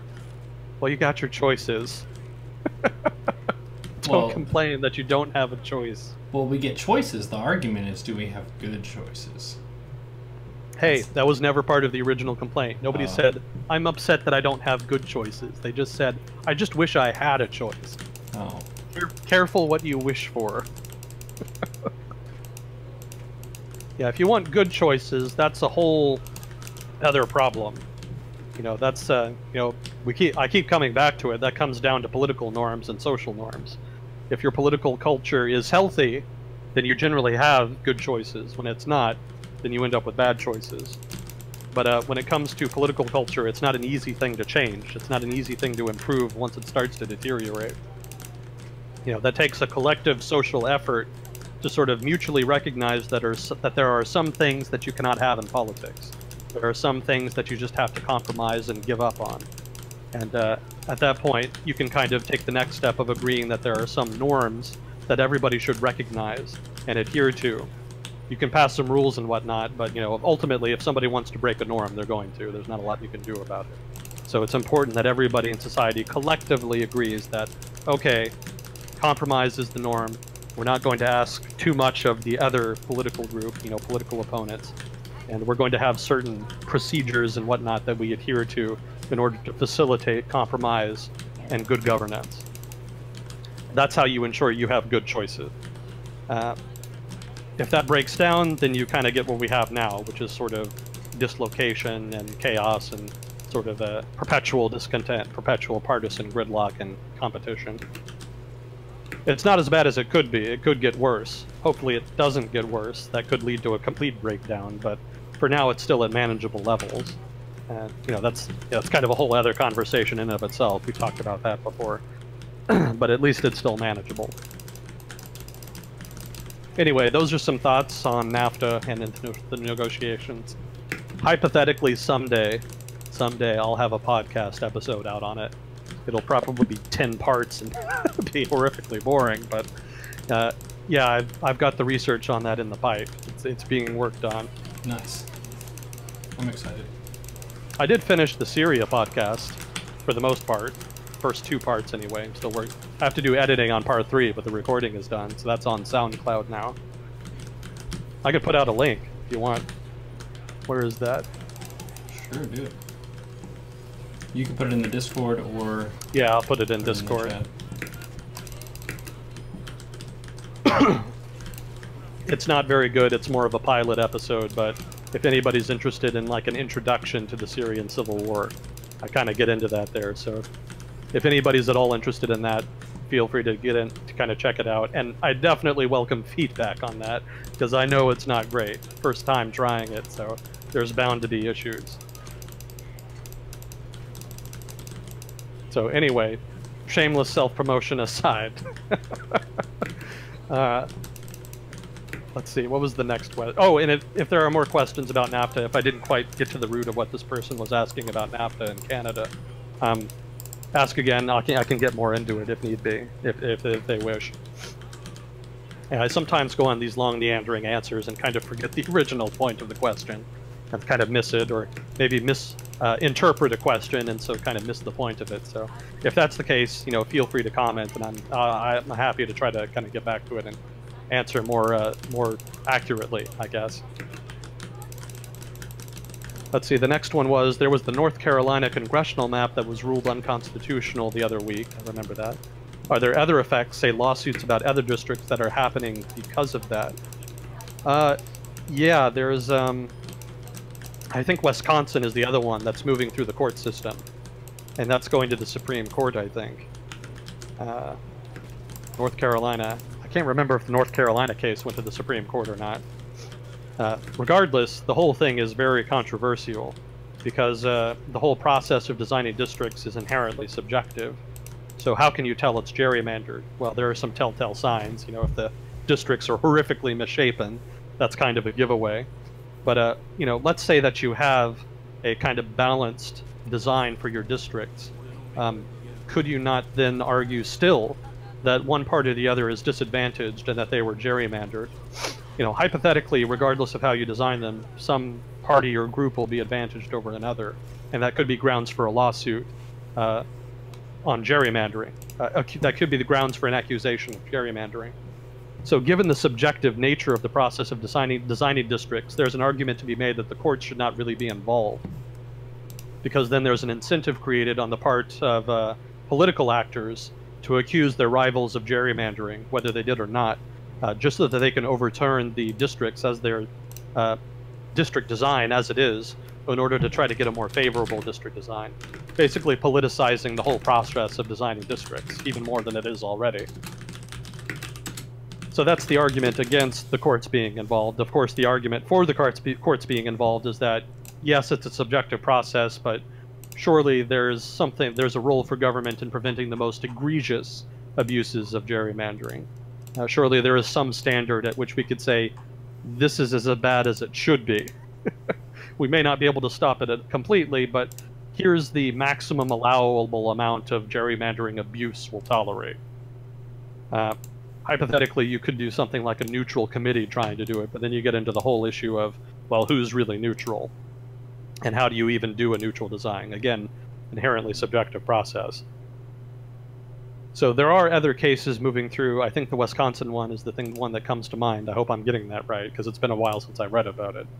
But the other effects are sort of that broader legal implication. If the Supreme Court does rule they're illegal, and I think they did, or somebody ruled it was illegal in North Carolina's case. I don't recall if it was the Supreme Court or not. It'll probably end up in the Supreme Court if it wasn't. But the overall implication is that the courts could become involved perpetually with the design of districts. Mind you, for those who don't know, districts are designed only once every 10 years. Basically, it correlates with the census in the United States. Every 10 years, there's a census to track how many people there are in the United States and the states. And that's used to apportion seats in Congress, and it's also used to design districts. You use the new information from the new census to redesign your state's districts. So this isn't something that's constantly happening. It's not like there's constant churn in how the districts are designed. It just once every 10 years they get redesigned and according to the new information provided by the census. Hypothetically, it's supposed to be based more on the census information than it is on political considerations, but of course that doesn't happen in practice. So if the court system did get involved, then hypothetically, and if the court system did rule against gerrymandering, such that it's, gerrymandering is explicitly illegal. That could result in a cascade of lawsuits, perhaps all over the United States, as all these, Republican parties and Democratic-held states and the Democratic Party and Republican-held states all file lawsuits to try and overturn the established district designs and introduce something that they would consider more fair. I think Maryland is the other one. Generally, it's North Carolina and I think Wisconsin are examples of Republican gerrymandering. The Democratic example is generally Maryland, and they also have their own case working through the court system. So it's a bipartisan thing. Everybody loves to gerrymander. It's not one political party that does it. Excuse me. Let's see. So that's my perspective on it anyway. That's the other effects that I can think of, so to speak, that you ask about. Let's see. Can you explain to me the system with senators and other official representatives and the fact that they can get paid loads of money from lobbying organizations and then vote in favor of the interest of certain companies legally? In Sweden, they'd be in jail the next day. How is this blatant corruption legal, and how is it viewed by people in the USA? I'm thinking, i.e., the list posted on Reddit before the FCC vote on the net neutrality and the amount of money Republican senators accepted to vote to kill net neutrality. Okay. Lots of question to work with there. For starters, the corruption, such as it is not explicit. It's not clearly corruption. Basically, there are laws on the books regarding bribery. And, anybody caught taking bribes to vote a certain way would be in a lot of trouble, if you can catch them doing it anyway. But in recognition of the fact that that's dangerous, lobbying groups just don't do it. Generally, bribery is not the way to go. There are much smarter, more finessed ways to influence politicians, which is really more what they're doing in the first place. It's one thing to go to a politician and say, all right, if you vote on this bill in a way that favors me, I'll give you X amount of money. That might get more results, but again, it's dangerous and it requires you to do a lot of legal positioning. You don't want to be in a position where anybody even suspects you of having bribed them. It's much easier to spend a lot of money on information campaigns. You pay money to a lobby group to go and talk to a politician and say, oh, hey, here's a well-reasoned, data-driven argument to vote in a certain way, and oh, by the way, here's a well-reasoned, data-driven argument for why your constituents would benefit from voting in this way, and etc. It's predicated more on information. There is also campaign contributions that plays in as well, but that's more of a party-level thing.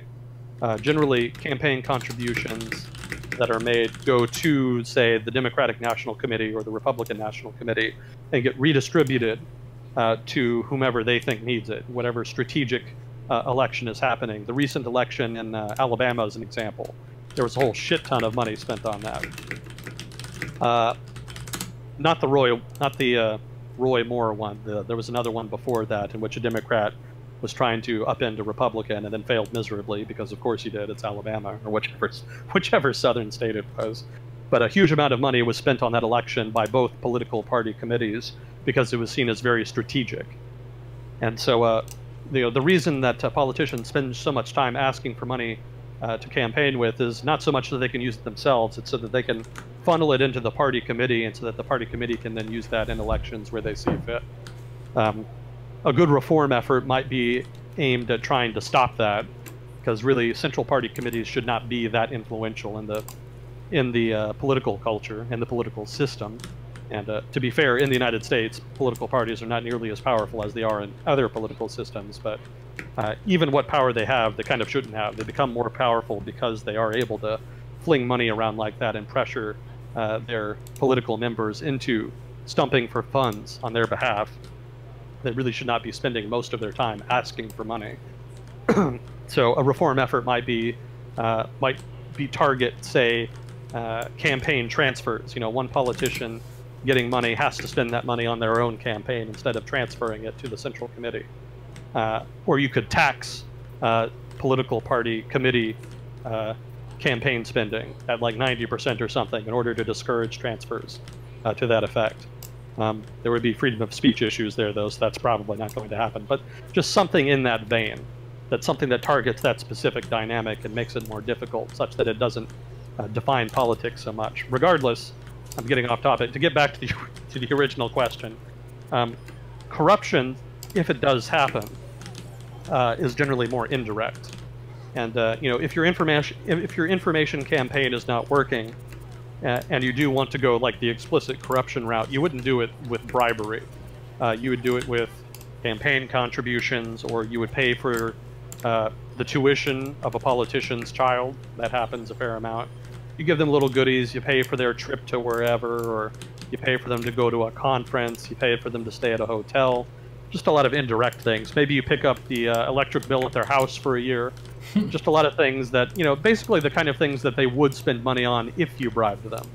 Well, instead of just doing the bribery, you just kind of spend the money for them on their behalf. So you kind of skirt the bribery rules in that regard. That's technically legal. The question is, does a politician vote a certain way because of that? If you're a politician and you're getting lots of goodies like that from some lobby, will you inevitably vote in a certain way for that lobby? I'd have to look at the data. That's a political science question. But it's not inevitable that they do. You could argue that, okay, this guy got a lot of funding from such and such lobby group, but maybe he doesn't always vote in favor of that lobby group because his constituents would prefer he voted a certain way.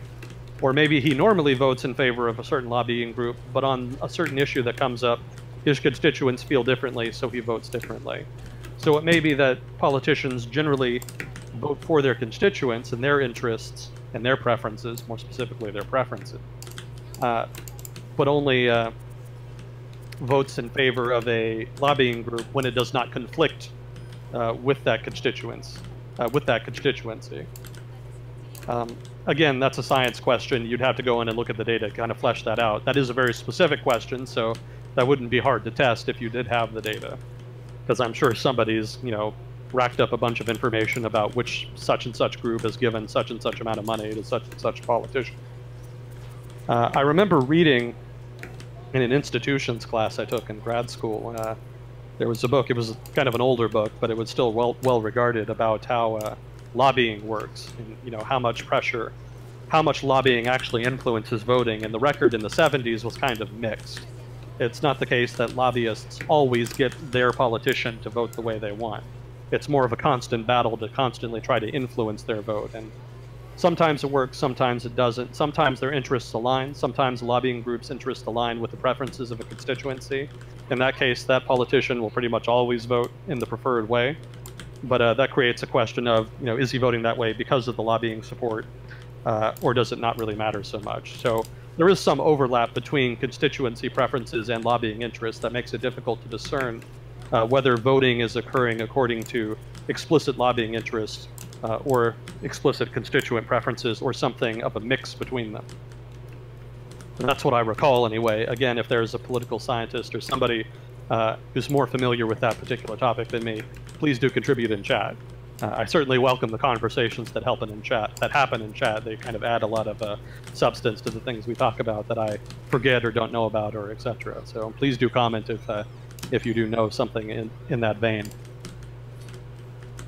So that's kind of the system by which that happens that you ask about here. In Sweden, they'd be in jail the next day. How blatant is the corruption? Not generally blatant. People are smart here. The United States has very smart, effective people in Washington, either as politicians or in lobbying groups. The problem is that they use that intelligence and cunning for things that are not always in the public interest. Again, that goes back to the political culture discussion. Ideally, they would use all of those resources to try to push for optimal policies, but as is, they tend to be a little more self-interested. Yeah, so it's smart versus being a public servant kind of a thing. Yeah. So, very clever, unfortunately not in the best ways. Not being used in the optimal fashion that we might like. As for the FCC vote, that was not actually a congressional vote. The FCC vote was purely an administrative vote. That was all administrative agency. Congress could very easily sort the whole thing out by passing a bill that says net neutrality is such and such, and you can't violate net neutrality, or just no net neutrality. They could do that too. They could easily pass a bill that just clears the whole issue up such that enforcement of the regulations in question is not dependent on quote-unquote interpretation on the part of administrative agencies like the FCC. I'm sure the FCC would prefer that, because whenever you get into territory where a law is ambiguous and an administrative agency has to interpret it, there's always a big kerfuffle politically, a lot of criticism and a lot of complaining and a lot of whining and whatnot. So ideally, Congress would just pass a law that is very explicit, that does not depend on interpretation. And that's not an example of corruption, that's just an example of the FCC interpreting. Now, they changed their interpretation, so the question is, okay, well then why did they change their interpretation? The seats on the FCC are assigned by, I think, Congress. I think they're appointed by Congress. Maybe they're nominated by the president. I don't quite remember the exact dynamic. But basically, they're bureaucrats, and they're not politicians. And they're assigned, being assigned by parties, they tend to have they tend to lean politically towards certain perspectives. So right now, it's more of a Republican FCC, and so they tend to veer a little more towards the free market perspective. That was pretty much inevitable. We've talked about net neutrality before, and basically my perspective was it was inevitable that the FCC would lean more Republican at some point and would vote against net neutrality. That was going to happen. And it's going to happen that sooner or later the Democrats will be back and then they'll reverse it, and it'll just go back and forth until Congress passes a bill one way or the other, which is why I say that really the issue should be a congressional issue, not an FCC issue. But that's a rough rundown of how corruption in the United States works and how lobbying works, at least as I understand it. Again, not an expert on that, not a political scientist, so there's probably some important things I'm missing or don't know about. Feedback welcome. Again, if you know more, please contribute in chat. But yeah, that's just my understanding as I stand right now. Do you think we are exiting the age of ideologies, and what do you think will come after governing with ideology? That's tough. That possibly.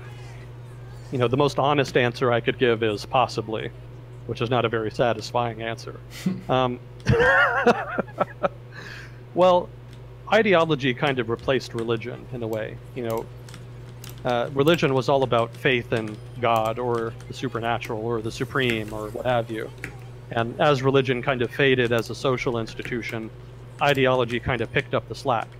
The world is very complicated, it's hard to understand, so we kind of need cheat sheets, so to speak, to kind of help us comprehend it and give us a quick guide to how to act, how to respond, how to behave, etc.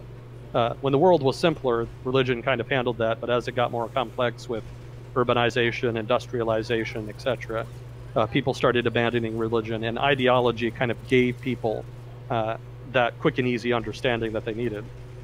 But it was still faith. Ideology is fundamentally faith, just not faith in God, but rather faith in political systems or perspectives or what have you. It's still faith in that sense. So to ask if we're moving beyond an era of ideology is to ask if we're moving beyond faith. And I don't think that's true, because faith is always going to be necessary so long as we live in political systems that are political and economic systems. I guess I should just say socioeconomic systems. Faith will always be necessary so long as we live in a socioeconomic system that's too complex for us to fully understand. Ideology serves to simplify things. And even if ideology as we would understand and define it now fades away, something else would probably replace it that takes on the same role of giving us something to have faith in, some set of values or behaviors that we have faith will serve us well in whatever overarching socioeconomic system emerges out of the current era of churn, the current era of economic and political change.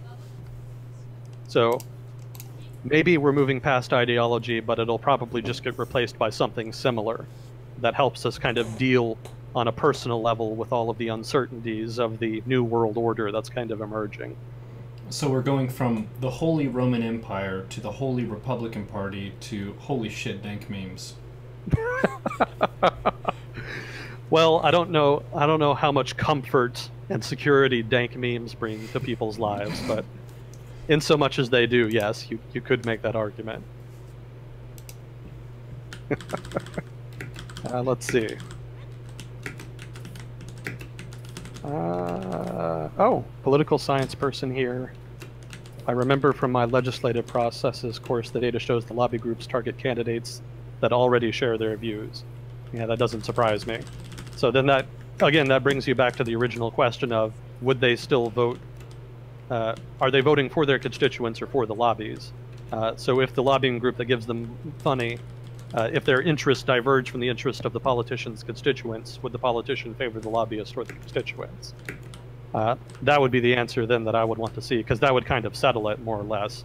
Probably, you know, given that it's social science, the answer is probably mixed, because nothing in social science is ever really satisfyingly ever fully answered. Data generally tends to require some interpretation.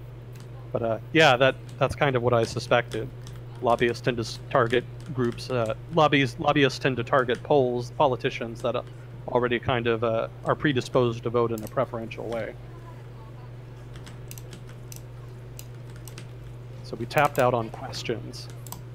Yeah, we're probably around 5 to 10 minutes left. Oh wow! How long has it been? Almost 3 hours. Wow. Time flies when you're talking about World War I, dude. Oh, we really blew through that. Yeah. Well, we have 10 minutes, you said? Yeah. Okay. Let me see. I've got, I had notes ready in case we ran out of questions. I've always got sort of the updates and whatnot. I guess some quick things that people might find interesting, some things that they might have missed in the news. Donald Trump is probably not going to reappoint, rather, to renew Janet Yellen's term as head of the Federal Reserve. And it's not quite completely clear who he is going to replace her with, but the suspicion is that he's going to replace her with this, I don't recall his name, but basically he's a lawyer, and he doesn't have any banking experience, and some people were a little critical of that. So we might have a Trump appointee in the Federal Reserve soon, with all of the implications and consternations that's going to bring. The tax bill that was passed, I guess it was a couple months ago now, the tax bill that was passed included a provision in it that gave tax deductions to exporters. And that's actually illegal according to the WTO provisions. And that could lead to a fair amount of litigation in the WTO's arbitration process. That could be a part of Trump's anti-free trade agenda, such as it is. That might get changed. Congress could easily change that if they wanted, and it may be that Trump doesn't really go to bat for it. But given that people in the international economic community are kind of on the watch for any manifestation of anti-trade tendencies in the Trump administration, the inclusion of this exporter tax deduction rule in the tax bill is kind of a red flag. That kind of concerns people. So maybe the administration goes to bat for it and fights for it in international arbitration, or maybe they just dump it, or maybe they make a deal and use it as a bargaining chip. But that's something to watch going forward. There's probably going to be some action legally on that front. The Trump administration, I have a lot of USA notes. There's been a lot happening in that area. The Trump administration released a national security strategy, and it actually rather boldly affirmed China and Russia as a rival, pretty explicitly named them as such. That was a very forward thing to do. For the past couple presidential administrations, they've avoided doing that. They've avoided identifying particular nations as rivals, because nominally the relationship that was being that was preferred, that they wanted to try to build, was more of an inclusive, cooperative relationship. And so kind of identifying a given country as a rival was antithetical to that sort of culture that they wanted to breed, that sort of a cooperative culture. So the Trump administration has broken from that tradition over the past 15, 20 years, and has explicitly stated that Russia and China are rivals. There wasn't much in the national security strategy that really identified what they would actually do about that, though. So I don't know that it's really that substantive a change. It might just be purely posturing, again. It may be that there is no real significant change in foreign policy vis-a-vis China and Russia beyond that which we've already seen, which hasn't been that substantive anyway. And over the long term, it's still an open question how the United States deals with a rising China and deals with Russia, and whatever threat whatever threat Russia kind of offers, in so much as they offer a threat. That's a whole discussion in and of itself. Let's see. Had more on that, but I want to truncate it since we're crunched for time.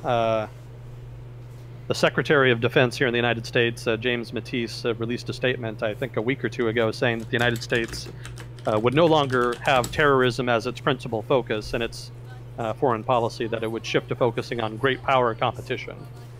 And that was a pretty significant break from the past 10 years. Historically, since 9/11, terrorism has very much been in the limelight as far as American foreign policy. That was probably never a particularly good idea. I don't know that it's a great idea to shift to quote-unquote great power competition, because they're a little cagey on just what that entails. Again, the national security strategy is not clear on just what is going to be done to pursue rivalry with China and Russia. And Mattis here isn't really being any more clear about that. But I did think it was significant to point out that terrorism is no longer the central driving force in American foreign policy. That's kind of been a long time coming. Kind of grateful for that. It's still there, and it should be there. I'm not saying it shouldn't be an issue, but I think it was a mistake to have it be the driving force, to be the central issue in American foreign policy. I guess that's kind of editorializing, but it's a significant change. We already talked about Trump attacking Pakistan a bit. I don't think anything substantive is going to happen there. Pakistan has been pretty resistant to pressure. We would probably have to give some kind of... We've talked about it before, so I won't really retread it, but probably no significant change happening there. We talked about the earmarks thing. Yeah, this is something that's been building up. There was a Chinese firm that wanted to invest in a U.S. company called MoneyGram, and that was actually blocked. Well, it was stopped. The U.S. company, MoneyGram, actually pulled out of the deal because they received word from basically the U.S. Committee in Congress responsible for overseeing foreign investment that they would probably shoot it down as a national security issue. And this committee has been doing this a lot more lately over the past year. There have been a number of major Chinese investments in American firms that have been shot down by this committee, and so this seems to be a trend. And it's not clear if it's a kind of a retaliation for perceived Chinese foot dragging on the North Korea issue, or if it's part of an overarching strategy by the Trump administration and Republican allies to put pressure on China with regard to trade issues, to try to get them to open up the Chinese market, to reduce non-tariff barriers to trade, etc. That could also be a manifestation of that. Could also be the explanation behind it. It might also be that the national security establishment is more concerned about China and having more influence on the U.S. economy, and that they want to try to mitigate it. And so in that sense, this could be part of a strategy on the part of the Trump administration and the national security establishment and the Republican allies to try to mitigate further entangling of the economies of China and the United States in order to reduce leverage that China might bring to bear vis-a-vis interdependencies in that regard. All of that is conjecture on my part. It's not entirely clear if there's a pattern there to really be had at all, but clearly there is a rising trend of Congress becoming more and more active in preventing Chinese investment in the U.S. economy. So how's that? Nice. All right. Well, sweet. We got a donation for you during the session today. A bunch of positive feedback about the podcast idea. Oh, cool. Thank you very much. Yeah, and don't be discouraged about like the production value and stuff starting out. It's better to just kind of put the hours in and then keep tapping away at it and improving it as you're doing it. Gotcha. But yeah, it's good stuff. Good to be back on. I think we should be basically back in the routine. The difference is next week I'll be in Washington State, but I'll still have my laptop and stuff, so I should be able to still stream. So we may have another session next week, kind of as usual. It will just be a little bit different on my end. Like, my mic probably won't be as good next week, but we could still hold it, I think. Cool. Well, I'm flexible. Just let me know. Yeah, but good having you back on. Thanks, Yeah. Whiskery Ant, for managing the questions, and thanks, chat, for providing so many good questions. Oh, quick, and can I throw my Twitter out there? Yeah. I hate to do it. I'll put it in Discord here. I've spent much of the past 10 years hating Twitter viscerally, so it's a bit hypocritical now to have one, but there's a lot of articles I read that I think are really interesting that I think people might like. So if you liked listening today, you might like reading some of the stuff I put out there. Not for everybody, but it's there if anybody's interested. Yeah, I linked it. I think I tagged you in my tweet for today's stream. So that was one, but then, yeah, we'll put it in the Twitch chat as well. But yeah, always good having you on, dude. Yep, it was fun. Thanks again. Kick ass. See you around. Nice. Thank you, Iskarian. He has 7 followers on Twitter. We can do better than that. Sell out. Yeah. People plugging their stuff so that they can pay rent. Sellouts. Yeah. So I want to host that person who is throwing some shade and saying, sorry, I don't watch bad streams. They're streaming.